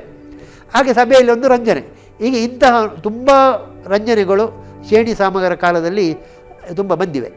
ಹಾಗೆ ಇವರು ಯಾವುದೇ ಪಾತ್ರವನ್ನು ಮಾಡುವಾಗ ಅದರಲ್ಲಿ ಉದಾಹರಣೆ ಕೊಡುವುದಾಗಲಿ ಎಲ್ಲವೂ ರಂಜನೆ, ಅದರ ರಸಗವಳವೇ. ಹಾಗೆ ಶಂಕರನಾರಾಯಣ ಸಾಮಗರು ಅಷ್ಟು ದೊಡ್ಡ ವಿದ್ವಾಂಸ, ಅಷ್ಟು ಜ್ಞಾನಿಗಳಾದರೂ ಸಹ ಯಾವುದೇ ಪಾತ್ರವನ್ನು ಮಾಡ್ತಿದ್ದರು. ಚಾರಕನ ಪಾತ್ರವೇ ಆಗಲಿ ಅಥವಾ ಅರಸನ ಪಾತ್ರವೇ ಆಗಲಿ, ಋಷಿಯ ಪಾತ್ರವೇ ಆಗಲಿ, ಒಂದೇ ಪದ್ಯದ ಪಾತ್ರವೇ ಆಗಲಿ, ಅದನ್ನು ಚೆನ್ನಾಗಿ ಮಾಡ್ತಿದ್ದರು. ಒಮ್ಮೆ ಹೀಗೆ ಒಂದು ಮೇಳದಲ್ಲಿ, ಒಂದು ತಿರುಗಾಟದಲ್ಲಿರುವಾಗ ಆ ಮೇಳದ ಯಜಮಾನರು ಒಂದು ತಮಾಷೆಗಾಗಿ ಇವರಿಗೆ ಶಂಕರನಾರಾಯಣ ಸಾಮಗರಿಗೊಂದು ಕೃಷ್ಣನ ಚಾರಕನ ಪಾತ್ರ ಕೊಟ್ಟರು. ಅಂದರೆ ಚಾರಕ ಕೃಷ್ಣನನ್ನು ಎಬ್ಬಿಸುವ ಒಂದು ಪಾತ್ರ ಅಂಥೇಳಿ ಸಾಮಗರು ಒಪ್ಪಿದರು. ಹೋದ್ರಲ್ಲಿ ಅಲ್ಲಿ ಕೃಷ್ಣನನ್ನೊಂದು ಎಬ್ಬಿಸುವ ಅಲ್ಲಿ ಕೃಷ್ಣನ ಇಡೀ ಗುಣಗಳನ್ನೇ, ಆತನ ಇಡೀ ದೈವಿಕತೆಯನ್ನು, ಮಹಾತ್ಮೆಯನ್ನು 1 ಗಂಟೆಗಳ ಕಾಲ ನಿರರ್ಗಳವಾಗಿ ರಂಗದಲ್ಲಿ ಅವರು ಹೇಳಿ ಸಭೆಕರಿಂದ ಚಪ್ಪಾಳೆಯನ್ನು ಗಿಟ್ಟಿಸಿದ್ರಂತೆ. ಅಂದರೆ ಕೇವಲ ಒಂದು ಕೃಷ್ಣನ ಎಬ್ಬಿಸುವಂಥ ಪಾತ್ರ, ಆದರೆ ಅದನ್ನು ಸಹ 1 ಗಂಟೆಯಷ್ಟು ಕಾಲ ಅದನ್ನು ಉದ್ದ ಮಾಡುವಷ್ಟು ಒಂದು ಜ್ಞಾನ ಇವರು ಸಾಮಗರಲ್ಲಿತ್ತು. ಅಷ್ಟು ಮಾತ್ರವಲ್ಲ, ಇವರು ಯಕ್ಷರಂಗದಲ್ಲಿರುವಾಗ, ಚೌಕಿಯಲ್ಲಿರುವಾಗ ಯಕ್ಷಗಾನದ ಎಲ್ಲ ಕೆಲಸವನ್ನು ಮಾಡ್ತಿದ್ದರು. ಒಂದು ಅಡಿಗೆ ಅವರಿಗೆ ಬೇಕಾದರೆ ತರಕಾರಿ ಎತ್ತಲಿಕ್ಕೂ ಹೋಗ್ತಿದ್ರು, ಅಥವಾ ಅಡುಗೆಗೆ ಬೇಕಾದ ಸಾಮಾನು ತರಲಿಕ್ಕೆ ಹೋದಾಗ ಅಡುಗೆಯವರಿಗೆ ಇವರೂ ಹೋಗ್ತಿದ್ರು. ಹಾಗೆ ಅವರಿಗೆ ಯಾವುದೇ ಒಂದು ದೊಡ್ಡಸ್ತಿಕೆ ಎಂಬುದಿರಲಿಲ್ಲ. ನಾನು ಇಷ್ಟು ದೊಡ್ಡ ಕಲಾವಿದ, ಆ ಕೆಲಸ ಮಾಡಬಾರ್ದು, ಈ ಕೆಲಸ ಮಾಡಬೇಕು ಅಂತ ಒಂದು ಅವರಿಗೆ ಅಹಂ ಇರಲಿಲ್ಲ. ಹಾಗಾಗಿ ಅವರು ಎಲ್ಲ ಕಲಾವಿದರೊಂದಿಗೂ ಒಂದು ಸಮ್ಮತದಿಂದಲೇ ಇರ್ತಿದ್ರು. ಹಿರಿಯ ಕಲಾವಿದರಾಗಲಿ ಕಿರಿಯ ಕಲಾವಿದರಾಗಲಿ ಸಾಮಗರದ್ದು ಒಂದೇ. ಮಾತ್ರವಲ್ಲ, ಯಾರಿಗೂ ಅದರ ಅನ್ಯಾಯವಾದರೆ ಅವರು ಪ್ರತಿಭಟಿಸುವುದು, ಅದು ಅವರದೊಂದು ದೊಡ್ಡ ಗುಣ. ಚೌಕಿಯಲ್ಲಿ ಬೇಕಾದ್ರೆ ಒಂದು ಸಾಮಾನ್ಯ ಒಬ್ಬ ಟೆಂಟ್ ಹಾಕುವ ಕೆಲಸಗಾರನಿಗೆ ಯಜಮಾನ ಬೈದರೆ ಅಲ್ಲಿ ಯಜಮಾನದೇ ತಪ್ಪಂತಾದರೆ ಅವರು ಕೆಲಸಗಾರನ ಪಾತ್ರದ ಪಕ್ಷವನ್ನೇ ವಹಿಸ್ತಿದ್ರು. ಅಷ್ಟು ಮಾತ್ರವಲ್ಲ, ಕಿರಿಯ ಕಲಾವಿದರಿಗೆ ಹಿರಿಯ ಕಲಾವಿದರು ಅವಮಾನ ಮಾಡಿದರೂ ಸಹ ಅವರು ಸಹಿಸುವವರಲ್ಲ. ಒಂದು ಸಣ್ಣ ಘಟನೆ, ಇದನ್ನು ನನಗೆ ಸುರತ್ಕಲ್ ಮೇಳದ ಮಾಲಕರಾದಂಥ ಕಸ್ತೂರಿ ವರದರಾಪೇಗಳು ಹೇಳಿದಂಥ ಒಂದು ಘಟನೆ. ಇದು ಸಾಧಾರಣ ಒಂದು 40 ವರ್ಷಗಳ ಹಿಂದಿನ ಕಾಲ. ಸುರತ್ಕಲ್ ಮೇಳದಲ್ಲಿ ಶಂಕರನಾರಾಯಣ ಸಾಮಗರು ಕಲಾವಿದರಾಗಿ ಒಂದು ಪ್ರಧಾನ ಕಲಾವಿದರಾಗಿದ್ದಂಥ ಸಂದರ್ಭ. ಆ ಕಾಲದಲ್ಲಿ ಬುಧೋತ್ಪತ್ತಿ ಶುಕ್ರ ಪ್ರತಾಪ ಎಂಬಂಥ ಒಂದು ಪ್ರಸಂಗ ಅತ್ಯಂತ ಪ್ರಸಿದ್ಧಿಯಾಗಿತ್ತು. ಸಾಮಗರು ಸಹ ಅದರಲ್ಲಿ ಶುಕ್ರಾಚಾರ್ಯನ ಪಾತ್ರವನ್ನು ಮಾಡ್ತಿದ್ರಂತೆ. ಹಾಗೆ ಒಂದು ದಿವಸ ಪಾತ್ರ ಮಾಡ್ತಿರುವಾಗ ಅದರಲ್ಲಿ ಬರುವಂಥ ಒಂದು ಕಿರಿಯ ಕಲಾವಿದನಿಗೆ ಒಂದು ಸ್ವಲ್ಪ ಇನ್ನೊಬ್ಬ ಹಿರಿಯ ಕಲಾವಿದ ಒಂದು ರಂಗಸ್ಥಳದಲ್ಲಿ ಏನೋ ಅವನಿಗೆ ಅಪಮಾನ ಮಾಡಿದರು. ಆವಾಗ ಶಂಕರನಾರಾಯಣ ಸಾಮಗರು ಸಹ ವೇದಿಕೆಯಲ್ಲಿದ್ದಾರೆ, ಅವರ ವೇಷ ಸಹ. ಇವರಿಗೆ ಅತ್ಯಂತ ಬೇಸರವಾಯಿತು. ಕಲಾವಿದ ಕಿರಿಯನಾದರೂ ಸಹ ಆತನಿಗೆ ಅವಮಾನ ಮಾಡಬಾರ್ದಿತ್ತು ಅಂತೇಳಿ ಇವರ ತಲೆಗೆ ಕಂಡು ಅವರಿಗೆ ಬೇಸರವಾಯಿತು. ಸೀದಾ ಚೌಕಿಗೆ ಬಂದು ಸೀದಾ ಎಲ್ಲ ವೇಷ ಎಲ್ಲ ಮುಗಿದ ಮೇಲೆ ಅವರಲ್ಲಿ ಜೋಳಿಗೆ ಸಾಮಗರು ಎಲ್ಲಿ ಹೋದರೂ ಅವರಲ್ಲಿ ಇರುವುದು ಒಂದು ಚೀಲ. ಆ ಚೀಲವನ್ನು ಹೆಗಲಿಗೆ ಹಾಕಿದರು. ವರದರಾಪೇಗಳ ಹತ್ರ ನಾನು ಬರ್ತೇನೆ ಅಂತೇಳಿ ಈಗ ಕೈ ಮುಗಿದು ನೇರವಾಗಿ ನಡೆದೇ ಬಿಟ್ಟರು.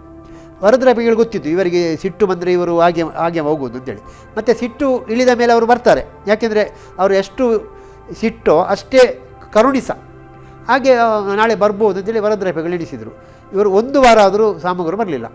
ಕೊನೆಗೆ ಉದ್ಯಾವರದ ಕ್ಯಾಂಪು, ಅಲ್ಲಿ ಉದ್ಯಾವರದಲ್ಲಿ ಸಾಮಗರು ಇಲ್ಲದಿದ್ದರೆ ಆಗುವುದೇ ಇಲ್ಲ. ಅಂದರೆ ಅಷ್ಟು ಪ್ರೇಕ್ಷಕರು ಸಾಮಗರನ್ನು ನೋಡಲಿಕ್ಕಾಗಿ, ಅವರ ವೇಷ ನೋಡಲಿಕ್ಕಾಗಿ ಬರುವವರು. ವರದರಾಪೇಗಳಿಗೆ ಭಾರಿ ಒಂದು ತಲೆ ಬಿಸಿ ಆಯಿತು. ಈಗ ಸಾಮಗರು ಇವತ್ತು ಬರದಿದ್ದರೆ ಇವತ್ತೇನು ಮಾಡೋದು? ಅದಕ್ಕೆ ಅವರು ಹೆಚ್ಚು ತಡ ಮಾಡಲಿಲ್ಲ. ನೇರವಾಗಿ ಆಗ ವರದರಾಪೇಗಳಲ್ಲಿ ಒಂದು ಜೀಪ್, ಅವರೇ ಸ್ವತಃ ಡ್ರೈವಿಂಗ್ ಮಾಡೋದು. ಸೀದಾ ಜೀಪ್ ಹತ್ತಿದ್ರು, ನೇರವಾಗಿ ಸಾಮಗರ ಮನೆಗೆ ತೆರಳಿದರು. ಆಗ ಸಾಮಗರು ಚಾ ಕುಡಿತಾ ಇದ್ದಾರೆ. ವರದರಾಪೇಗಳನ್ನು ನೋಡಿ, ಓ ಯಜಮಾನ್ರೆ, ಏನು ಬಂದದ್ದು ನೀವು? ಅಲ್ಲ, ಏನಿಲ್ಲ, ನೀವು 1 ವಾರ ಆಯಿತು ನಿಮ್ಮನ್ನು ಕರ್ಕೊಂಡು ಹೋಗ್ಲಿಕ್ಕೆ ಬಂದದ್ದು. ಹೌದಾ, ನನ್ನನ್ನು ಕರ್ಕೊಂಡು ಹೋಗ್ಲಿಕ್ಕೆ ಬಂದದ್ದಾ? ಆಯಿತು ಬಂದೆ ಅಂತೇಳಿ ಕೂಡಲೇ ಡ್ರೆಸ್ ಹಾಕಿ ಜೋಳಿಗೆಯನ್ನು ಹಾಕಿ ಜೀಪಿನಲ್ಲಿ ಕುಳಿತುಕೊಂಡ್ರು. ಅಂದರೆ ನೋಡಿ, 1 ವಾರದ ಮೊದಲು ಅವರಿಗೆ ಸಿಟ್ಟು ಬಂದದ್ದು ಎಲ್ಲವನ್ನು ಮರೆತಿದ್ದಾರೆ. ಅವರು ಎಲ್ಲ ಮರೆತು ಇಲ್ಲಿಗ ನಾನಿಲ್ಲದಿದ್ದರೆ ಸುರತ್ಕಲ್ ಮೇಳಕ್ಕೆ ತೊಂದರೆ ಆಗ್ತದೆ, ಈ ಒಂದು ಭಾವನೆ. ಅಂದರೆ ಕಲಾವಿದನಿಗೆ ಇರಬೇಕಾದ್ದು ಅದೇ. ನಾನು ದುಡಿಯುತ್ತಿರುವಂಥ ಸಂಸ್ಥೆಗೆ ತನ್ನಿಂದಾಗಿ ಯಾವುದೇ ಕೊರತೆ ಆಗಬಾರ್ದು, ಯಾವುದೇ ಅನ್ಯಾಯ ಆಗಬಾರ್ದು, ಯಾವುದೇ ತಪ್ಪಾಗಬಾರ್ದು. ಇದು ಸಾಮಗರಲ್ಲಿತ್ತು. ಹಾಗೆಯೇ ನಂತರ ಪುನಃ ಅದರಲ್ಲಿ ಅವರು ತಿರುಗಾಟವನ್ನು ನಡೆಸಿದರು. ಹಾಗೆಯೇ ಮೇಳದ ಯಜಮಾನರಿಗಾಗಲಿ ಅಥವಾ ಕಿರಿಯ ಕಲಾವಿದರಿಗಾಗಲಿ ತನ್ನಿಂದ ಯಾವುದೇ ತೊಂದರೆ ಆಗಬಾರದು, ಯಾವುದೇ ಅವರಿಗೆ ಯಾವುದೇ ಕಷ್ಟ ಬರಬಾರ್ದು ಎಂಬಂಥ ಕಾಳಜಿ ಸಾಮಗರಲ್ಲಿ ಯಾವಾಗಲೂ ಸದಾ ಜಾಗೃತವಾಗಿರುತ್ತೆ.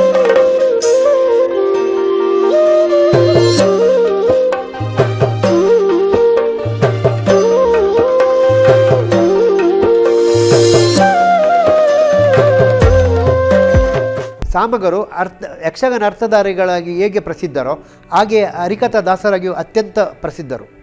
ಇವರು ಹರಿಕಥೆಯನ್ನು ತಿಂಗಳುಗಟ್ಟಲೆ, ವಾರಗಟ್ಟಲೆ, 24 ಗಂಟೆ ಬಿಡದೆ ಹೀಗೆ ಮಾಡಿದ ಎಷ್ಟೋ ಉದಾಹರಣೆಗಳಿವೆ. ಯಾಕೆಂದರೆ ಒಂದು ಹರಿಕಥೆಯಲ್ಲಿ ಅವರು ಅತ್ಯಂತ ಒಂದು ಪಾರಮ್ಯವನ್ನು ಸಾಧಿಸಿದರು. ಯಾವುದೇ ಕಥೆ ಕೊಟ್ಟರೆ ಅವರಿಗೆ ಹರಿಕಥೆಯಲ್ಲಿ ಅವರು ಅದನ್ನು ಒಂದು ಒಳ್ಳೆಯ ರೀತಿಯಲ್ಲಿ ಅದು ಪ್ರಸ್ತುತಪಡಿಸಿದರು. ಹೀಗೆ ಒಂದು ಸಲ ಅವರನ್ನೊಂದು ಹರಿಕಥೆ ಮಾಡಲಿಕ್ಕೆ ಒಂದು ಕಡೆಗೆ ಕರೆದ್ರಂತೆ. ಅಲ್ಲಿ ಕರೆಯುವಾಗ ಇವರು ಬಸ್ ಇಳಿದು ಮನೆ ಹತ್ತಿರ ಹೋಗುವಾಗ ಅಲ್ಲಿ ತುಂಬ ಜನ ಸೇರಿದ್ದಾರೆ, 106 ಜನ ಸೇರಿದ್ದಾರೆ. ಇವರಿಗೆ ಸಂತೋಷವಾಯಿತು, ಹರಿಕಥೆಗೆ ತುಂಬ ಜನ ಸೇರಿದ್ದಾರೆ ಅಂತೇಳಿ. ಅಲ್ಲಿ ನೋಡ್ತೇನೆ, ಅಲ್ಲಿ ಸೇರಿದ ಜನ ಹರಿಕಥೆಗಲ್ಲ, ಅಲ್ಲಿ ಹತ್ತಿರದಲ್ಲೇ ಒಂದು ಕೋಳಿ ಅಂಕ ನಡೀತಿದ್ದಂತೆ. ಆ ಕೋಳಿ ಅಂಕಕ್ಕೆ ಬಂದ ಜನ ಇವರಿಗೆ ಅತ್ಯಂತ ಬೇಸರವಾಯಿತು. ಕೊನೆಗೆ ಅಲ್ಲಿ ಕೋಳಿ ಅಂಕದ ಹತ್ತಿರ ಅಲ್ಲಿ ಅದರ ಹತ್ತಿರವೇ ವೇದಿಕೆ, ಹರಿಕಥೆಗೆ ವೇದಿಕೆ ಹತ್ತಿದ್ರು. ಅವರು ಬಂದು ಅಲ್ಲಿ ಮೈಕ ಹಿಡಿದು ಘೋಷಿಸಿದರು, ಇಂದು ನಾನು ಹರಿಕಥೆ ಮಾಡೋದಿಲ್ಲ, ಆದರೆ ನಿಮ್ಮಲ್ಲಿ ನನಗೊಂದು ಕೆಲವು ವಿಚಾರ ತಿಳಿಸಿಕೊಂಡು ಆದ್ದರಿಂದ ನೀವೊಂದು 5 ನಿಮಿಷ ನಾನು ಹೇಳುವುದನ್ನು ಕೇಳಬೇಕು ಅಂತೇಳಿ ಮೈಕದಲ್ಲಿ ಘೋಷಣೆ ಮಾಡಿದರು. ಕೋಳಿ ಅಂಕ ನೋಡ್ತಿದ್ದ ಜನರೆಲ್ಲ ಬಂದು ಇಲ್ಲಿ ಕುಳಿತುಕೊಂಡರು. ಇವರ ಅಲ್ಲಿ ಅಂದು ಕೋಳಿ ಅಂಕದಿಂದ ಆಗುವಂಥ ದುಷ್ಪರಿಣಾಮ ಮತ್ತು ಅದನ್ನು ಮಾಡಿದರೆ ನಮ್ಮ ಸಂಸ್ಕೃತಿಗೆ ಸರಿಯಲ್ಲದು, ನಾವು ಅದರಲ್ಲಿ ಜೂಜಾಡೋದು ಇದೆಲ್ಲ ತಪ್ಪು, ಹೀಗೆಲ್ಲ 2 ಗಂಟೆಗಳ ಕಾಲ ಇವರು ಒಳ್ಳೆ ರೀತಿಯಲ್ಲಿ ಭಾಷಣ ಮಾಡಿದರು. ಬಂದ ಪ್ರೇಕ್ಷಕರಿಗೂ ಕೆಲವರಿಗೆ ಯಾವುದಂತ ಕಂಡಿತು. ಕೊನೆಗೆ ಇವರನ್ನು ಹರಿಕಥೆಗೆ ಕರೆದಂಥ ಒಂದು ಯಜಮಾನರು ಬಂದು ಇವರಿಗೆ ಹರಿಕಥೆ ಸಂಭಾವನೆ ಕೊಡಲಿಕ್ಕೆ ಕವರ್ನಲ್ಲಿ ಹಾಕಿ ತಂದರು. ಇವರು ತಗೊಳ್ಳೇ ಇಲ್ಲ ಸ್ವಾಮಿ, ನಾನು ಇವತ್ತು ಹರಿಕಥೆ ಮಾಡಲಿಲ್ಲ, ನಾನು ಹರಿಕಥೆ ಮಾಡದೆ ನಾನು ಸಂಭಾವನೆ ತೆಗೆದುಕೊಳ್ಳುವವನೇ ಅಲ್ಲ, ಬೇಕಾದರೆ ನಿಮಗೆ ಅಲ್ಲ ಇವರು ತಗೊಳ್ಬೇಕು, ನೀವು ಅಷ್ಟು ದೂರದಿಂದ ಬಂದಿದ್ದೀರಿ ತಗೊಳ್ಬೇಕು ಹೇಳುವಾಗ, ಇಲ್ಲ ಸ್ವಾಮಿ ನಾನು ಇವತ್ತು ಹರಿಕಥೆ ಮಾಡಲಿಲ್ಲ, ನೀವು ತಗೊಳ್ಳೇಬೇಕಂತ ನಿಮಗೆ ಮನಸ್ಸಿದ್ದರೆ ಇನ್ನೊಮ್ಮೆ ಕರೆಯಿರಿ ಆವಾಗ ಕೊಡಿ, ಅಂದರೆ ನಾನು ಹರಿಕಥೆ ಮಾಡದೆ ನಾನು ಸಂಭಾವನೆ ತೆಗೆದುಕೊಳ್ಳೋದಿಲ್ಲ. ಅಂದರೆ ಅಷ್ಟು ಕಟ್ಟುನಿಟ್ಟವರದ್ದು. ಯಾಕೆಂದರೆ ಅವರು ಬೇರೆಯವರ ಒಂದು ಹಣಕ್ಕೆ ಆಸೆ ಪಟ್ಟವರಲ್ಲ, ಅವರೇ ಬೇಕಾದರೆ ಸ್ವತಃ ಇನ್ನೊಬ್ಬರಿಗೆ ದಾನವಾಗಿ ಕೊಡುವಂಥ ಒಂದು ಸ್ವಭಾವದವರು. ಹಾಗೆಯೇ ಶಂಕರನಾರಾಯಣ ಸಾಮಗರು ಗಾಂಧಿವಾದಕ್ಕೆ ತೀವ್ರವಾಗಿ ಕಟ್ಟು ಬಿದ್ದವರು. ಇವರ ವ್ಯಕ್ತಿತ್ವವಾಗಿ ಗಾಂಧೀಜಿಯವರಾಗೆ ಇವರು ಒಂದು ನೋಡಲಿಕ್ಕೆ ಸ್ವಲ್ಪ ಆಜಾನುಬಾಹು ಅಲ್ಲ, ಸಾಧಾರಣ ಶರೀರ, ಹಾಗೂ ಸ್ವಲ್ಪ ಯಾವಾಗಲೂ ದೋತ್ರವನ್ನೇ ಉಡುವುದು, ಅದು ಮೊಣಕಾಲಿನವರೆಗೆ ಬರುವಂಥದ್ದು. ಇದಕ್ಕೆ ಗೋಕರ್ಣ ದೋತ್ರ ಅಂತೇಳಿ ಕರೀತಾರೆ. ಅದು ಮೊಣಕಾಲಿನವರೆಗೆ ಒಂದು ದೋತ್ರ, ಅದರ ಮೇಲೆ ಖದ್ದರ್ ಶರ್ಟು, ಅದರ ಮೇಲೆ ಒಂದು ವಾಸ್ಕೋಟು, ಹಾಗೂ ತಲೆಯಲ್ಲಿ ಒಂದು ಗಾಂಧಿ ಟೋಪಿ. ಈ ಗಾಂಧಿ ಟೋಪಿ ಅವರ ತಲೆಯಲ್ಲಿ ಯಾವಾಗಲೂ ಇವರು ಅದನ್ನು ಬಿಟ್ಟವರೇ ಅಲ್ಲ. ಮನೆಯಲ್ಲಿ ಕೆಲಸ ಮಾಡುವಾಗಲೂ ಗಾಂಧಿ ಟೋಪಿ ಅವರ ತಲೆಯಲ್ಲೇ ಇರುತ್ತಿತ್ತು. ಅವರಿಗೆ ಗಾಂಧಿ ಸಾಮಗರು, ಟೊಪ್ಪಿ ಸಾಮಗರು ಈ ರೀತಿಯಾಗಿ ಆ ಕಾಲದಲ್ಲಿ ಕರೀತಿದ್ರಂತೆ. ಅಂದರೆ ಗಾಂಧೀಜಿಯವರು ಅವರ ಮೇಲೆ ಅಷ್ಟು ಪ್ರಭಾವ ಬೀರಿದ್ದಾರೆ. ಹಾಗೆ ಇವರು ಯಾವಾಗಲೂ ಟೊಪ್ಪಿಯಾಗಿ ಗಾಂಧಿ ಟೋಪಿ ಹಾಕಿಯೇ ತಿರುಗುವಂಥ ಸಂದರ್ಭ. ಒಂದು ದಿವಸ ಮಲ್ಪೆ ಪೇಟೆಯಲ್ಲಿ ಇವರು ಗಾಂಧಿ ಟೋಪಿಯನ್ನು ಹಾಕಿ ಪೇಟೆಯಲ್ಲಿ ತಿರುಗುತ್ತಿರುವ ಸಂದರ್ಭದಲ್ಲಿ ಒಂದು ಯಾರೋ ಕಾರಿನಲ್ಲಿ ಬಂದರು. ಕಾರಿನಲ್ಲಿ ಬಂದವರು ಸಾಮಗರು ನಡೆದುಕೊಂಡು ಹೋಗ್ತಿರುವಾಗ ಕಾರನ್ನು ಸ್ವಲ್ಪ ಸ್ಲೋ ಮಾಡಿ ಸಾಮಗರ ಟೊಪ್ಪಿಯನ್ನು ಸೆಳೆದು ಓಡಿದರು. ಅಂದರೆ ಇದು ಕೀಟಲೆಗಾಗಿ ಮಾಡಿದ್ದು. ಆದರೆ ಸಾಮಗರು ಭಾರಿ ಒಂದು ಸೂಕ್ಷ್ಮಗ್ರಾಹಿಗಳು. ಕೂಡಲೇ ಅವರು ತಮ್ಮ ಕಿಸೆಯಿಂದ ಪೆನ್ನು ಹಾಗೂ ಪುಸ್ತಕ ತೆಗೆದರು, ಆ ಕಾರಿನ ನಂಬರನ್ನು ಬರೆದಿಟ್ಟರು. ಈ ಕೀಟಲೆ ಸ್ವಭಾವ ಇದನ್ನು ಸಾಮಗರು ಸಹಿಸುವವರೇ ಅಲ್ಲ. ಅದೇ ನಾನು ಮೊದಲು ಹೇಳಿದ್ದೇನೆ, ಸ್ವಾಭಿಮಾನಿಗಳು ಅಂತೇಳಿ. ಹಾಗೆ ಅವರಿಗೆ ಅತ್ಯಂತ ಕೋಪ ಬಂತು. ಈ ಇಂಥ ಕೀಟಲೆ ಇನ್ನು ಮುಂದೆ ಮಾಡಬಾರ್ದು ಅಂತೇಳಿ ನೇರವಾಗಿ ಪೊಲೀಸ್ ಕಂಪ್ಲೇಂಟ್ ಕೊಟ್ಟು ಬಿಟ್ಟರು. ಸಾಮಗರು ಕಂಪ್ಲೇಂಟ್ ಕೊಟ್ಟದ್ದು ಸಾಮಗರು, ಅದಕ್ಕೊಂದು ದೊಡ್ಡ ಒಂದು ಪ್ರಚಾರ ಬಂತು. ಪೊಲೀಸರು ಕೂಡಲೇ ಆ ಕಾರ್ ನಂಬರ್ ಯಾರ್ದು ಅಂತೇಳಿ ತಿಳಿದು ಎಲ್ಲ ಇದು ಮಾಡುವಾಗ ಅದು ಮಲ್ಪೆಯ ಒಬ್ಬ ಗಣ್ಯ ವ್ಯಕ್ತಿಗಳ ಮನೆಗೆ ಅವರ ಮೊಮ್ಮಕ್ಕಳು ಬೆಂಗಳೂರಿನಿಂದ ಬಂದವರು ಅಂತೇಳಿ ಗೊತ್ತಾಯಿತು. ಕೂಡಲೇ ಆ ದೊಡ್ಡ ಗಣ್ಯ ವ್ಯಕ್ತಿಗಳ ಮನೆಗೆ ಹೋಗಿ ಅವರಿಗೆ ಸಾಮಗರು ಕಂಪ್ಲೇಂಟ್ ಕೊಟ್ಟಿದ್ದಾರೆ ಅಂತ ತಿಳಿಸಿ ಅವರು ಟೊಪ್ಪಿಯನ್ನು ತೆಗೆದದ್ದು ತಪ್ಪು ಹೀಗೆಲ್ಲ ಅವರಿಗೆ ತಿಳಿ ಹೇಳುವಾಗ ಗಣ್ಯರು ಆಯಿತು ನಾವು ಟೊಪ್ಪಿ ಹಿಂದಿರುಗಿಸ್ತೇವೆ ಅಂತೇಳಿ ಒಬ್ಬರ ಮೂಲಕ ಟೊಪ್ಪಿಯನ್ನು ಸಾಮಗರ ಮನೆಗೆ ಕಳಿಸಿಕೊಟ್ರು. ಆದರೆ ಸಾಮಗರು ಟೊಪ್ಪಿ ತೆಗೆದ ವ್ಯಕ್ತಿಯನ್ನು ಈ ಮೊದಲೇ ನೋಡಿದ್ದಾರೆ. ಅವರ ತಂದ ವ್ಯಕ್ತಿ ಬೇರೆ. ಅವರಿಗೆ ಪುನಃ ಸಿಟ್ಟು ಬಂತು. ನನ್ನ ಟೊಪ್ಪಿಯನ್ನು ಕದ್ದವರು ಅವರಿಂದ ನೀನು ಕದ್ದಿದ್ದಿ, ಇದು ನಿಂದು 2ನೇ ಅಪರಾಧ ಅಂತೇಳಿ ಪುನಃ ಟೊಪ್ಪಿ ತಂದವನ ಮೇಲೆ ಪುನಃ ಪೊಲೀಸ್ ಕಂಪ್ಲೇಂಟ್. ಸಾಮಗರ ಕಂಪ್ಲೇಂಟ್ ಹೇಳುವಾಗ ಅದನ್ನು ಧಿಕ್ಕರಿಸುವಷ್ಟು ಧೈರ್ಯ ಆ ಕಾಲದಲ್ಲಿ ಪೊಲೀಸರಿಗೆ ಇರಲಿಲ್ಲ. ಪುನಃ ಕಂಪ್ಲೇಂಟ್ ಕೊಟ್ಟಾಗ ಪುನಃ ಬಂದರು. ಆ ಗಣ್ಯ ವ್ಯಕ್ತಿಗಳ ಮನೆಗೆ ಬಂದು ಅವರನ್ನು ಇದು ಮಾಡಿ ಅವರನ್ನು ಬಂಧಿಸ್ತೇವೆ ಹಾಗೆ ಅಂತೇಳಿ ಇದು ಮಾಡಿ ಕೊನೆಗೆ ಅವರ ಗಣ್ಯ ವ್ಯಕ್ತಿಗಳೇ ಅವರ ಇಬ್ಬರು ಮೊಮ್ಮಕ್ಕಳನ್ನು ಕರೆದುಕೊಂಡು ಬಂದು ಹಾಗೂ ಆ ಟೊಪ್ಪಿಯನ್ನು ಕೊಟ್ಟಂಥ ವ್ಯಕ್ತಿಯನ್ನು ಅವರು ಬಂದು ಸಾಮಗರ ಮನೆಗೆ ಬಂದು ತಪ್ಪಾಯಿತು ಅಂತೇಳಿ ಕ್ಷಮೆ ಕೇಳಿದರು. ಆಗ ಸಾಮಗರು, ಅಲ್ಲ, ಇಲ್ಲಿ ತಪ್ಪನ ಪ್ರಶ್ನೆ ಅಲ್ಲ, ಯಾವಾಗಲೂ ನಾವು ಕೀಟಲೆ ಮಾಡುವಾಗ ನಮ್ಮದು ಯಾರಿಗೂ ಅನ್ಯಾಯ ಆಗಬಾರ್ದು, ಅದರಲ್ಲೂ ನಮ್ಮದು ದೇಶಕ್ಕೆ ಅನ್ಯಾಯವಾಗುವುದನ್ನು ಸಹಿಸುವುದಿಲ್ಲ. ನನಗಿಲ್ಲಿ ಕಂಪ್ಲೇಂಟ್ ಕೊಟ್ಟು ನಿಮ್ಮನ್ನು ಜೈಲಿಗೆ ಹಾಕುವ ನನ್ನ ಉದ್ದೇಶ ಅಲ್ಲ, ನಿಮಗೊಂದು ಪಾಠ ಆಗಬೇಕಂತೇಳಿ ನಾನು ನೀವೇ ನನ್ನ ಮನೆಗೆ ಬರಬೇಕಂತ ಹೇಳಿದ್ದು ಅಂತೇಳಿ ಅವರನ್ನು ಕರೆಸಿ ಅಷ್ಟೇ ಅವರಿಗೆ ಕೀಟಲೆ ಮಾಡಿದ್ದಾರೆ. ಅವರಿಗೆ ಪುನಃ ಮನೆಯಲ್ಲಿ ಚಹಾ ಕುಡಿಸಿ ಅವರಲ್ಲಿ ಒಳ್ಳೆ ಮಾತನಾಡಿ ಅವರನ್ನು ಕಳಿಸಿಕೊಟ್ರಂತೆ. ಅಂದರೆ ಅವರು ಸ್ವಾಭಿಮಾನಕ್ಕೆ ಧಕ್ಕೆ ಬಂದರೆ ಸಾಮಗರು ಬಿಡುವವರೇ ಅಲ್ಲ. ಹಾಗೆ ಒಂದು ಸಲ ಒಂದು ಕಡೆಗೆ ಅವರನ್ನು ಅರಿಕತೆಗೆ ಕರೆದರು. ಅರಿಕತೆಗೆ ಕರೆದಾಗ ಅಲ್ಲಿ ಕೇಳುವಂಥ ಕ್ರಮ ಉಂಟು ಯಾವಾಗಲೂ, ಯಾವ ವಿಷಯದ ಮೇಲೆ ಅರಿಕತೆ ಮಾಡಬೇಕು ಅಂದರೆ ಯಾವ ವಿಷಯ, ಯಾವ ವ್ಯಕ್ತಿಯ ಬಗ್ಗೆ, ಯಾವ ದೇವರ ಬಗ್ಗೆ, ಯಾವ ಒಬ್ಬ ಭಕ್ತನ ಬಗ್ಗೆ, ಈ ರೀತಿಯಾಗಿ ಕೇಳುವಂಥ ಕ್ರಮ. ಹಾಗೆ ಯಾವುದರ ಮೇಲೆ ಅರಿಕತೆ ಮಾಡಬೇಕು ಅಂತ ಯಜಮಾನ ಕೇಳುವಾಗ ಅವರು ಸ್ವಲ್ಪ ತಮಾಷೆ ಸ್ವಭಾವದವರು, ಬೇಕಂತಲೇ ಕೀಟಲೆಗಾಗಿ ನೀವು ಎಂತ ಮಾಡೋದು ಸಾಮಗರೆ, ಎಳ್ಳಿನ ಬಗ್ಗೆ ಒಂದು ಅರಿಕತೆ ಮಾಡಿ ಅಂತ ಹೇಳಿದರು. ಯಾಕೆಂದರೆ ಎಳ್ಳು ಅಂದರೆ ಅತ್ಯಂತ ಸಣ್ಣ ವಸ್ತು ಅಂತೇಳಿ ನಾವು ಹೇಳ್ತೇವಲ್ಲ, ತಿಲಗಾತ್ರ ಅಂತೇಳಿ. ಎಳ್ಳು ಹೇಳಿದರೆ ಸಣ್ಣದು ಅಂತೇಳಿ ನಮ್ಮ ದೃಷ್ಟಿಯಲ್ಲಿ. ಹಾಗಾಗಿ ಆ ಸಣ್ಣದನ್ನು ಈ ಸಾಮಗ್ರಿ ಹೇಗೆ ದೊಡ್ಡದು ಮಾಡ್ತಾರೆ ನೋಡುವ ಅಂತೇಳಿ ಎಳ್ಳಿನ ಬಗ್ಗೆ ಮಾಡಿ ಅಂತ ಹೇಳಿದರು. ಆಯಿತು ಅಂತೇಳಿ ಸಾಮಗ್ರಿ ಒಪ್ಪಿದರು. ಸೀದಾ ವೇದಿಕೆಗೆ ಹತ್ತಿದ್ರು. ಬಂದು ಎಳ್ಳಿನ ಬಗ್ಗೆ 2.5 ಗಂಟೆಗಳ ಕಾಲ ಅರಿಕತೆಯನ್ನು ಮಾಡಿದರು. ಈ ಎಳ್ಳಿನಲ್ಲಿ ಎಷ್ಟು ವಿಧ, ಎಳ್ಳನ್ನು ಬೆಳೆಸುವುದು ಹೇಗೆ, ಎಳ್ಳಿನಿಂದ ಪ್ರಯೋಜನ ಹೇಗೆ, ಎಳ್ಳಿನಿಂದ ಎಣ್ಣೆ ತೆಗೆಯುವುದು ಹೇಗೆ, ಆ ಎಳ್ಳಿನಿಂದ ತೆಗೆದಂಥ ಹಿಂಡಿ ದನಕರುಗಳಿಗೆ ಹೇಗೆ ಉಪಯೋಗವಾಗ್ತದೆ, ಹಾಗೂ ಎಳ್ಳು ನವಗ್ರಹಗಳಲ್ಲಿ ಶನಿಗೆ ದೇವರಿಗೆ ಪ್ರೀತ್ಯರ್ಥ, ಹಾಗೆ ಹೇಳಿ ಶನಿದೇವರ ಬಗ್ಗೆ ಒಂದು ಇಷ್ಟು ಕತೆ, ಹಾಗೆಯೇ ಎಳ್ಳಿನ ಎಣ್ಣೆಯ ಮಹತ್ವದ ಬಗ್ಗೆ ಕತೆ, ಮತ್ತು ಸತ್ತವರು ಹಿರಿಯರು ಸತ್ತಾಗ ಅವರಿಗೆ ತರ್ಪಣ ಕೊಡುವಲ್ಲಿ ಎಳ್ಳಿನ ಪಾತ್ರವೇನು, ಹಾಗೂ ತಿಲೋದಕ ಎಂದರೇನು, ಹೀಗೆ ಎಲ್ಲ ಎಳ್ಳಿನ ಬಗ್ಗೆ 2.5 ಗಂಟೆಗಳ ಕಾಲ ಇವರು ಅತ್ಯಂತ ಸ್ವಾರಸ್ಯಕರವಾಗಿ ಅರಿಕತೆ ಮಾಡಿದರಂತೆ. ಕೊನೆಗೆ ಅವರಿಗೆ ಹೇಳಿದಂಥ ವ್ಯಕ್ತಿಗೆ ಅತ್ಯಂತ ಸಂತೋಷವಾಗಿ ಅವರು ಕೇಳಿದ್ದಕ್ಕಿಂತಲೂ ಹೆಚ್ಚು ಸಂಭಾವನೆ ಕೊಡಲಿಕ್ಕೆ ಹೋದಾಗ, ಇಲ್ಲ, ನನ್ನ ಸಂಭಾವನೆ ಎಷ್ಟು ಅಷ್ಟೇ ಕೊಡಿ ನೀವು, ಅದು ಒಳ್ಳೆಯದಾಗೋದು ಕೆಟ್ಟದಾಗೋದು ಪ್ರಶ್ನೆ ಅಲ್ಲ, ನನಗೆ ಕೊಡುವಷ್ಟೇ ಸಂಭಾವನೆ ನೀವು ಕೊಡಿ ಅಂತೇಳಿ ಅವರು ಅದು ಉಳಿದ ಹಣವನ್ನು ಹಿಂದಿರುಗಿಸಿದರು. ಅಂದರೆ ಸಾಮಗರು ಯಾವುದೇ ವಿಷಯವನ್ನು ಕೊಟ್ಟರೂ ಸಹ ಅದರಲ್ಲಿ ಪ್ರಭುತ್ವ ಸಾಧಿಸುವಷ್ಟು ಅವರಲ್ಲಿ ವಿಷಯವಿತ್ತು ಎಂಬ ಕಾರಣಕ್ಕೆ ಇದನ್ನು ನಾನು ಹೇಳ್ತಾ ಇದ್ದೇನೆ. ಶಂಕರನಾರಾಯಣ ಸಾಮಗರ ಬಗ್ಗೆ ಹೇಳಲಿಕ್ಕೆ ನನಗೆ ಅಭಿಮಾನ ಆಗ್ತದೆ. ಅಂಥ ಒಂದು ಮಹಾನ್ ಕಲಾವಿದರ ಬಗ್ಗೆ ನಾನು ಹೇಳೋದಂದರೆ, ನಾನು ನೇರವಾಗಿ ಹೇಳೋದಲ್ಲದರೂ ನಾನು ಹಲವಾರು ಅವರ ತಾಳಮದ್ದಳೆಗಳನ್ನು ವೀಕ್ಷಿಸಿದ್ರಿಂದ, ಅವರ ನಡೆ ನುಡಿ ಇದನ್ನೆಲ್ಲ ಕೇಳಿದ್ರಿಂದ ಒಂದೆರಡು ಮಾತು ಹೇಳಬೇಕಂತಿದ್ದೇನೆ. ಅದು ಅಲ್ಲದೆ ನಮ್ಮ ಇರುವಯಲು ಮೇಳದ ಅತಿಥಿ ಕಲಾವಿದರಾಗಿ ಬರ್ತಿದ್ದ ಒಬ್ಬರು ಕೇಶವ ಶಕ್ತಿನಗರ ಎಂಬುವರು, ಅವರು ಕೂಡ್ಲು ಮತ್ತು ಕೊಲ್ಲೂರು ಮೇಳದಲ್ಲಿ ಬಾಲ ಕಲಾವಿದರಾಗಿ ದಿವಂಗತ ಶಂಕರನಾರಾಯಣ ಸ್ವಾಮಿಗಳೊಟ್ಟಿಗೆ ಕೆಲಸ ಮಾಡಿದವರು. ಆಗ ಅವರು ಹೇಳಿದಂಥ ಒಂದು ಅನುಭವದ ಮಾತನ್ನು ಹೇಳ್ತಾ ಇದ್ದೇನೆ. ಒಂದು ಸಲ ಆಟದ ದಿವಸ ಅವರು ಚೌಕಿಗೆ ಬರುವಾಗ ಬಣ್ಣ ಒರೆಸೋ ಬಟ್ಟೆ ತಂದಿರಲಂತೆ. ತಂದಿಲ್ಲದಕ್ಕೆ ಇವರು ಕೇಶವರ ಹತ್ರ ಕೇಳಿದ್ರಂತೆ, ಅದು ಬಹುವಚನದಲ್ಲಿ ಒಬ್ಬ ಹುಡುಗನ ಹತ್ರ, ನಿಮ್ಮ ಹತ್ರ ಬಟ್ಟೆ ಇದ್ದರೆ ಸ್ವಲ್ಪ ಕೊಡಿ ಮುಖ ಒರೆಸಲಿಕ್ಕೆ, ನಾನು ಮತ್ತೆ ನಾಳೆ ಅದನ್ನು ಒಗೆದು ಕೊಡ್ತೇನೆ ಅಂತ ಹೇಳಿದ್ರಂತೆ.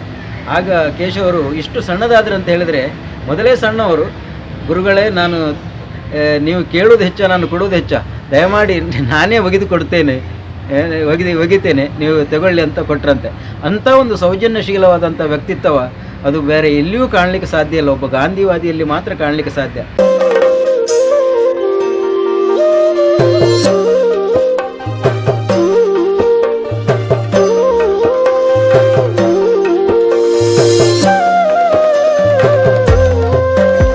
ಸಾಮಗರು ಒಂದು ಬಡವರ ಮೇಲೆ, ದೀನದಲಿತರ ಮೇಲೆ ಅತ್ಯಂತ ಒಂದು ಕರುಣೆ ಉಳ್ಳವರು. ಅವರ ದುಡಿದಂಥ ಸಂಪಾದನೆಯಲ್ಲಿ ಎಷ್ಟೋ ಜನ ಸಂಪಾದನೆ ಒಂದು ಭಾಗವನ್ನು ಬಡ ಮಕ್ಕಳಿಗೆ ಕೊಡುವುದಕ್ಕೆ ವಿತರಿಸಿದರು. ಯಾರಾದರೂ ದೀನರೋ ಆರ್ತರೋ ಬಂದು ಕೇಳಿದರೆ ಯಾವಾಗಲೂ ಇಲ್ಲ ಅಂತ ಹೇಳಿದವರಲ್ಲ. ಅವರಿಗೆ ಎಲ್ಲಿ ಅವರಿಗೆ ಕರುಣೆ ಅಂತ ಹೇಳಿದರೆ, ದಿವಸಗಳು ಹೋಗುವಾಗ ಏನಾದ್ರು ತಿಂಡಿ ಇಟ್ಕೊಂಡು ಬೀದಿಯಲ್ಲಿ ಹೋಗುತ್ತಿರುವಂಥ ನಾಯಿಗಳಿಗೂ ತಿಂಡಿಯನ್ನು ಕೊಡ್ತಿದ್ದರು. ಅಂದರೆ ಆ ನಾಯಿಗಳು ಸಮೇತ ಹಸಿವಿನಿಂದ ಬಳಲಬಾರದು ಅಂಥೇಳಿ. ಹಾಗೆಯೇ ಬಡವರಿಗೆ ಕೇಳಿದಷ್ಟನ್ನು ಕೂಡಲೇ ದಾನವಾಗಿ ಕೊಡ್ತಿದ್ದರು.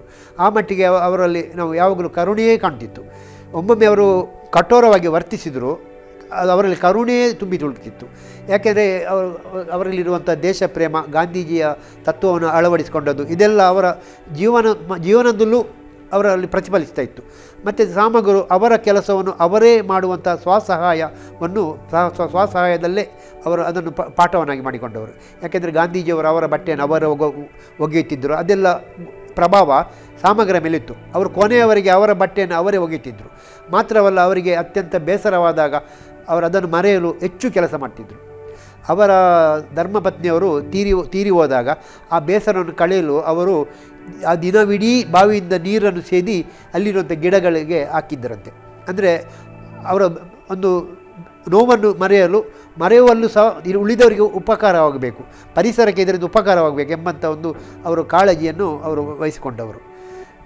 ಒಂದು ಮೇಳದಲ್ಲಿರುವಂಥ ಯಾವುದೇ ಕಲಾವಿದನಾಗಲಿ ಅಥವಾ ಕೆಲಸಗಾರನಾಗಲಿ ಏನಾದರೂ ಕಷ್ಟದಲ್ಲಿದ್ದರೆ ಕೂಡಲೇ ಸ್ಪಂದಿಸ್ತಿದ್ರು. ಕೆಲವೊಮ್ಮೆ ಆ ಕಾಲದಲ್ಲೆಲ್ಲ ಬಟವಾಡೆ ಅಂತೇಳಿ ಇರ್ತಿತ್ತು. ಅಂದರೆ 3 ದಿವಸಕ್ಕೊಮ್ಮೆ ಕಲಾವಿದರಿಗೆ ಅವರ ಸಂಬಳದ ಒಂದು ಅಂಶವನ್ನು ಕೊಡುವುದು. ಆದರೆ ಕಲೆಕ್ಷನ್ ಡಲ್ ಆದರೆ ಅಥವಾ ಬೇರೇನು ಖರ್ಚು ಬಂದಾಗ ಯಜಮಾನರಿಗೆ ಆ ಬಟವಾಡೆ ಕೊಡಲಿಕ್ಕೆ ಆಗ್ತಿರಲಿಲ್ಲ. ಅಂದರೆ ಅಂತಹ ಕಾಲ, ಈಗಿನ ಹಾಗೆ ಕಲಾವಿದರಿಗೆ ಇಷ್ಟು ಈಗಿನಷ್ಟು ಮನ್ನಣೆ ಇಲ್ಲದ ಕಾಲ ಅದು. ಆವಾಗ ಸಾಮಗರು ತಮ್ಮಲ್ಲಿದ್ದಂಥ ಹಣವನ್ನೇ ಉಳಿದವರಿಗೆ ಬಟವಾಡೆ ರೂಪದಲ್ಲಿ ಕೊಡ್ತಿದ್ದರಂತೆ. ಮತ್ತು ಯಾವುದಾದ್ರೂ ಪುಸ್ತಕವನ್ನು ಕೊಟ್ಟರೆ ಅದನ್ನು ಪುಸ್ತಕವನ್ನು ತೆಗೆದುಕೊಂಡು ಅದನ್ನು ಪ್ರಾಮಾಣಿಕವಾಗಿ ಮರುದಿವಸ ಹಿಂದೆ ತಿರುಗಿಸುವುದು. ಯಾಕೆಂದರೆ ಸಾಮಗ್ರಿ ಎಲ್ಲವನ್ನು ಓದ್ತಿದ್ರು. ಅವರು ಏಕಪಾಠಿಗಳು, ಅಂದರೆ ಅವರಿಗೆ ಒಮ್ಮೆ ಓದಿದರೆ ಅದು ಮತ್ತೆ ಅವರ ಮನಸ್ಸಿನಲ್ಲಿ ಉಳಿಯಿತು. ಹಾಗಾಗಿ ಅವರು ಒಮ್ಮೆ ಪುಸ್ತಕ ಓದಿ ಮರುದಿವಸವೇ ಕೂಡಲೇ ನೆನಪಿನಲ್ಲಿ ಆ ಪುಸ್ತಕವನ್ನು ಹಿಂದಿರುಗಿಸ್ತಿದ್ರು. ಅಂದರೆ ಈಗಿನ ಕಾಲದಲ್ಲೆಲ್ಲ ಪುಸ್ತಕ ಕೊಟ್ಟರೆ ಹಿಂದೆ ಬರೋದಿಲ್ಲ ಎಂಬಂಥ ಒಂದು ವಿಷಯವೇ ಇದೆ. ಯಾಕೆಂದರೆ ಪುಸ್ತಕ ಕೊಟ್ಟರೆ ಹಿಂದೆ ಕೊಡುವವರಿಲ್ಲ. ಆದರೆ ಸಾಮಗ್ರಿ ಹಾಗೆಲ್ಲ, ಪುಸ್ತಕವನ್ನು ಪಡೆದು ಅದರಲ್ಲಿರುವಂಥ ಜ್ಞಾನವನ್ನು ಸಂಗ್ರಹಿಸಿ ತಮ್ಮ ಮೆದುಳಿನಲ್ಲಿ ಅದನ್ನು ಶೇಖರಿಸಿ ಮರುದಿವಸ ಪುಸ್ತಕವನ್ನು ಕೊಡ್ತಿದ್ರು. ಹೀಗೆ ಇಂತಹ ಗಾಂಧಿಯ ತತ್ವವನ್ನೇ ಒಳಗೊಂಡಂಥ ಎಲ್ಲ ಗುಣಗಳು ಇವರು ಸಾಮಗರಲ್ಲಿ ಪಡಿಯಚ್ಚಾಗಿತ್ತು. ಹಾಗೆ ಇವರು ಗಾಂಧಿ ತತ್ವವನ್ನೇ ಕೊನೆಯವರೆಗೆ ಪಾಲಿಸಿಕೊಂಡವರು. ಮನೆಯಲ್ಲಿರುವಾಗಲೂ ಸಹ ಅವರು ಟೊಪ್ಪಿಯನ್ನು ತೆಗೆದವರಲ್ಲ. ಬೇರೆ ವಾಸ್ಕೋಟು ಧೋತ್ರಿಯನ್ನೆಲ್ಲ ಅವರು ಬದಲಾಯಿಸ್ತಾರೆ, ಆದರೆ ಟೊಪ್ಪಿ ಒಂದು ಅವರಲ್ಲಿ ಯಾವಾಗಲೂ ಇರ್ತಿತ್ತು. ಹಾಗೆ ಇವರು ದೇಶಪ್ರೇಮವನ್ನೇ ಯಕ್ಷಗಾನದಲ್ಲೂ ಇವರು ಅದನ್ನು ತಂದುಕೊಟ್ಟವರು. ಹೀಗೆ ಯಕ್ಷಗಾನ ರಂಗದಲ್ಲಿ ಏಕಮೇವ ದ್ವಿತೀಯನಾಗಿ ಮೆರೆದಂತಹ ಶಂಕರನಾರಾಯಣ ಸಾಮಗರು ತಮ್ಮ 88ನೇ ವಯಸ್ಸಿನಲ್ಲಿ, ಅಂದರೆ ಅಕ್ಟೋಬರ್ 1, 1999ರಂದು ನಿಧನ ಹೊಂದಿದರು. ಇವರು ಬದುಕಿರುವಾಗ ಇವರಿಗೆ ಹಲವಷ್ಟು ಪುರಸ್ಕಾರಗಳು, ಸನ್ಮಾನ ಪ್ರಶಸ್ತಿಗಳು ಬಂದಿವೆ. ಅದರಲ್ಲಿ ಒಂದು ಪ್ರಾಮುಖ್ಯವಾದುದು ಬೆಂಗಳೂರಿನಲ್ಲಿ ಜರೆದಂಥ ಕೀರ್ತನಕಾರರ ಸಂಘದಲ್ಲಿ ಇವರಿಗೆ ಹರಿಕಥಾ ಪ್ರವೀಣ ಎಂಬಂಥ ಆ ಕಾಲದ ಅತ್ಯುನ್ನತ ಪ್ರಶಸ್ತಿ ಇವರಿಗೆ ದೊರಕಿತ್ತು. ಹಾಗೆಯೇ ಅಂಕೋಲೆಯಲ್ಲಿ ಜರುಗಿದಂಥ ಯಕ್ಷಗಾನ ಸಮ್ಮೇಳನದಲ್ಲಿ ಯಕ್ಷಗಾನ ಚಕ್ರವರ್ತಿ ಎಂಬ ಬಿರುದು ಇವರಿಗೆ ಸಲ್ಲಲ್ಪಟ್ಟಿದೆ. ಹಾಗೆಯೇ 100 ಕಡೆಗಳಲ್ಲಿ ಇವರು ಸನ್ಮಾನವನ್ನು ಗಳಿಸಿದ್ದಾರೆ. ಮಾತ್ರವಲ್ಲ, ಇವರು ನಿರ್ವಹಿಸಿದ ಪಾತ್ರಗಳು ಇಂದಿಗೂ ನಮ್ಮ ಮನಸ್ಸಿನಲ್ಲಿ ಒಂದು ಅಚ್ಚೊತ್ತಿವೆ. ಈಗ ಸಾಮಗರು ಇಂದು ನಮ್ಮೊಂದಿಗೆ ಇಲ್ಲದಿದ್ದರೂ ಸಹ ಅವರು ಅಂದು ಹೇಳಿದಂಥ ಘಟನೆಗಳು, ಅವರು ಹೇಳಿದಂಥ ನೀತಿಗಳು, ಹೇಳಿದಂಥ ಅರ್ಥಗಳು ಇಂದಿಗೂ ಜನರ ಮನಸ್ಸಿನಲ್ಲಿ ಮೂಡಿದೆ. ಇವರು ಹೇಳಿಕೊಳ್ಳುವಂಥ ಶಿಷ್ಯರನ್ನು ಯಾರನ್ನು ತಯಾರು ಮಾಡದಿದ್ದರೂ ಸಹ ಇವರ ಕುಟುಂಬಸ್ಥರೇ ಒಂದು ಲೆಕ್ಕದಲ್ಲಿ ಇವರಿಗೆ ಶಿಷ್ಯರಾಗಿ ಇಂದಿಗೂ ಯಕ್ಷರಂಗದಲ್ಲಿ ಮೆರೆಯುತ್ತಿರುವುದು ಒಂದು ಯಕ್ಷರಂಗಕ್ಕೆ ಒದಗಿ ಬಂದಂಥ ಭಾಗ್ಯ. ಇವರ ಮಗನಾದಂಥ ML ಸಾಮಗರು ಇಂದಿಗೂ ಅರ್ಥಧಾರಿಯಾಗಿ ಕಾಣಿಸ್ಕೊಳ್ತಾ ಇದ್ದಾರೆ. ಹಾಗೆ ಇವರ ತಮ್ಮ ರಾಮದಾಸ್ ಸಾಮಗರ ಮಗ ವಾಸ್ತವ ಸಾಮಗರ ಮಗ ಪ್ರದೀಪ್ ಸಾಮಗ ಇವರು ಈಗಲೂ ಯಕ್ಷಗಾನ ರಂಗದಲ್ಲಿ ತೊಡಗಿಸಿಕೊಂಡಿದ್ದಾರೆ. ಅವರು ಯಾವತ್ತು ಹೇಳ್ತಿದ್ರಂತೆ, ಯಕ್ಷಗಾನಕ್ಕೆ ಬರುವಾಗ ನೀವು ಮುಂಡುಟ್ಟುಕೊಂಡು ಬನ್ನಿ, ಖಾದಿ ಬಟ್ಟೆಯನ್ನು ಧರಿಸಿಕೊಂಡು ಅಂಗಿ ಹಾಕಿಕೊಂಡು ಬನ್ನಿ ಅಂತ. ಗುರುಗಳೇ ನಮ್ಮ ಹತ್ರ ಇಲ್ಲ ಅಂತ ಹೇಳಿದರೆ ಮರುದಿವಸ ಅವರೇ ತಂದು ಕೊಡ್ತಿದ್ರಂತೆ. ಅಂಥ ಒಂದು ಸೌಜನ್ಯಶೀಲ ವ್ಯಕ್ತಿತ್ವವುಳ್ಳವರು ಶಂಕರನಾರಾಯಣ ಸಾಮಗರು. ಹಾಗೆಯೇ ಎಲ್ಲಿಗಾದರೂ ಆಟದಲ್ಲಿ ಹೋಗುವಂಥ ಸಂದರ್ಭ ಇದ್ದರೆ ಮೇಳದ ವಾಹನದಲ್ಲಿ ಅವರು ಹೋಗ್ತಿರಲಿಲ್ಲಂತೆ. ಅಂಥ ಒಂದು ಸ್ವಾಭಿಮಾನದ ವ್ಯಕ್ತಿ. ಅವರು ತಮ್ಮ ಖರ್ಚಿನಲ್ಲೇ ಬಸ್ಸಲ್ಲಿ ಹೋಗ್ತಿದ್ರಂತೆ. ಮಾತ್ರ ಅಲ್ಲ, ತಮ್ಮ ಸಹ ಕಲಾವಿದರು ಸಹ ಅವರೊಟ್ಟಿಗೆ ಬಂದರೆ ಅವರ ಖರ್ಚನ್ನು ನೋಡ್ತಿದ್ರು. ಹಾಗೆ ಹೋಟೆಲಿಗೆ ಹೋದಂಥ ಸಂದರ್ಭದಲ್ಲಿ ಹೋಟೆಲ್ನಲ್ಲಿ ಎಷ್ಟೆಲ್ಲ ಮಂದಿ ಇದ್ದರು ಅವರ ಕಲಾವಿದರು, ಅವರ ಸಹಪಾಠಿಗಳು, ಅವರ ಎಲ್ಲ ಬಿಲ್ಲನ್ನು ಇವರೇ ಕೊಡ್ತಿದ್ರಂತೆ. ಅಂಥ ಒಂದು ಗಾಂಧಿವಾದಿ ಸಜ್ಜನ ಪ್ರಾಯಶಃ ನಾವು ಇನ್ನೊಮ್ಮೆ ಅಂಥ ಯಕ್ಷಗಾನ ಕ್ಷೇತ್ರದಲ್ಲಿ ಅಂಥ ಒಂದು ವ್ಯಕ್ತಿಯನ್ನು ನಾವು ಕಾಣಲಿಕ್ಕಿಲ್ಲ ಅಂತ ಕಾಣ್ತದೆ. ಹಿರಿಯ ಯಕ್ಷಗಾನ ಕಲಾವಿದ ಶಂಕರನಾರಾಯಣ ಸಾಮಗರ ಬಗ್ಗೆ ನನ್ನ ಮತ್ತಿಗೆ ಒಳಿದಷ್ಟು ಹೇಳಿದ್ದೇನೆ. ಯಥಾರ್ಥಕ್ಕೆ ಹೇಳುವುದಾದರೆ ಶಂಕರನಾರಾಯಣ ಸಾಮಗರ ಒಡನಾಟ ನನಗೆ ಅಷ್ಟು ಇರಲಿಲ್ಲ. ಯಾಕೆಂದರೆ ನಾನು ಅವ್ರದ್ದು ಹೆಚ್ಚು ಪಾತ್ರವನ್ನು ನೋಡಿದವನಲ್ಲೋ 7-8 ಪಾತ್ರ ನೋಡಿರ್ಬೋದು. ಅದು ಯಾಕೆ ಅಂತ ಹೇಳಿದರೆ, ನಾನು ಯಕ್ಷಗಾನದತ್ತ ಒಲವು ಬೆಳೆಸುವ ಕಾಲಕ್ಕೆ ಸಾಮಗರು ನೆಪತ್ತೆಗೆ ಸರಿದಾಗಿತ್ತು. ಹಾಗೆಂತೇಳಿ ಅವರ ತಮ್ಮನಾದಂಥ ರಾಮದಾಸ್ ಸಾಮಗರು ಎಷ್ಟೋ 100 ಪಾತ್ರಗಳನ್ನು ನಾನು ನೋಡಿದ್ದೇನೆ. ಆದರೆ ಶಂಕರನಾರಾಯಣ ಸಾಮಗರ ಪಾತ್ರವನ್ನು ಹೆಚ್ಚು ನೋಡುವಂಥ ಅವಕಾಶ ನನಗೆ ಸಿಗಲಿಲ್ಲ ಎಂಬಂಥ ಒಂದು ಕೊರತೆ ನನಗೂ ಈಗಲೂ ಕಾಡ್ತಾ ಇದೆ. ಆದರೂ ಅವರ ಬಗ್ಗೆ ನನಗೆ ತಿಳಿದಷ್ಟು ನಾನು ನಿಮ್ಮಲ್ಲಿ ಹೇಳಿದ್ದೇನೆ. ಹಾಗೆ ಮುಂದಿನ ವಾರ ನಾವು ಬೇರೊಂದು ಸುಪ್ರಸಿದ್ಧ ಕಲಾವಿದರ ಬಗ್ಗೆ ನಾನು ಹೇಳಲಿದ್ದೇನೆ. ಇದನ್ನು ವೀಕ್ಷಿಸಿದ ನಿಮಗೆಲ್ಲರಿಗೂ ನಮ್ಮ ಟಿವಿಯ ಪರವಾಗಿ ಧನ್ಯವಾದಗಳು.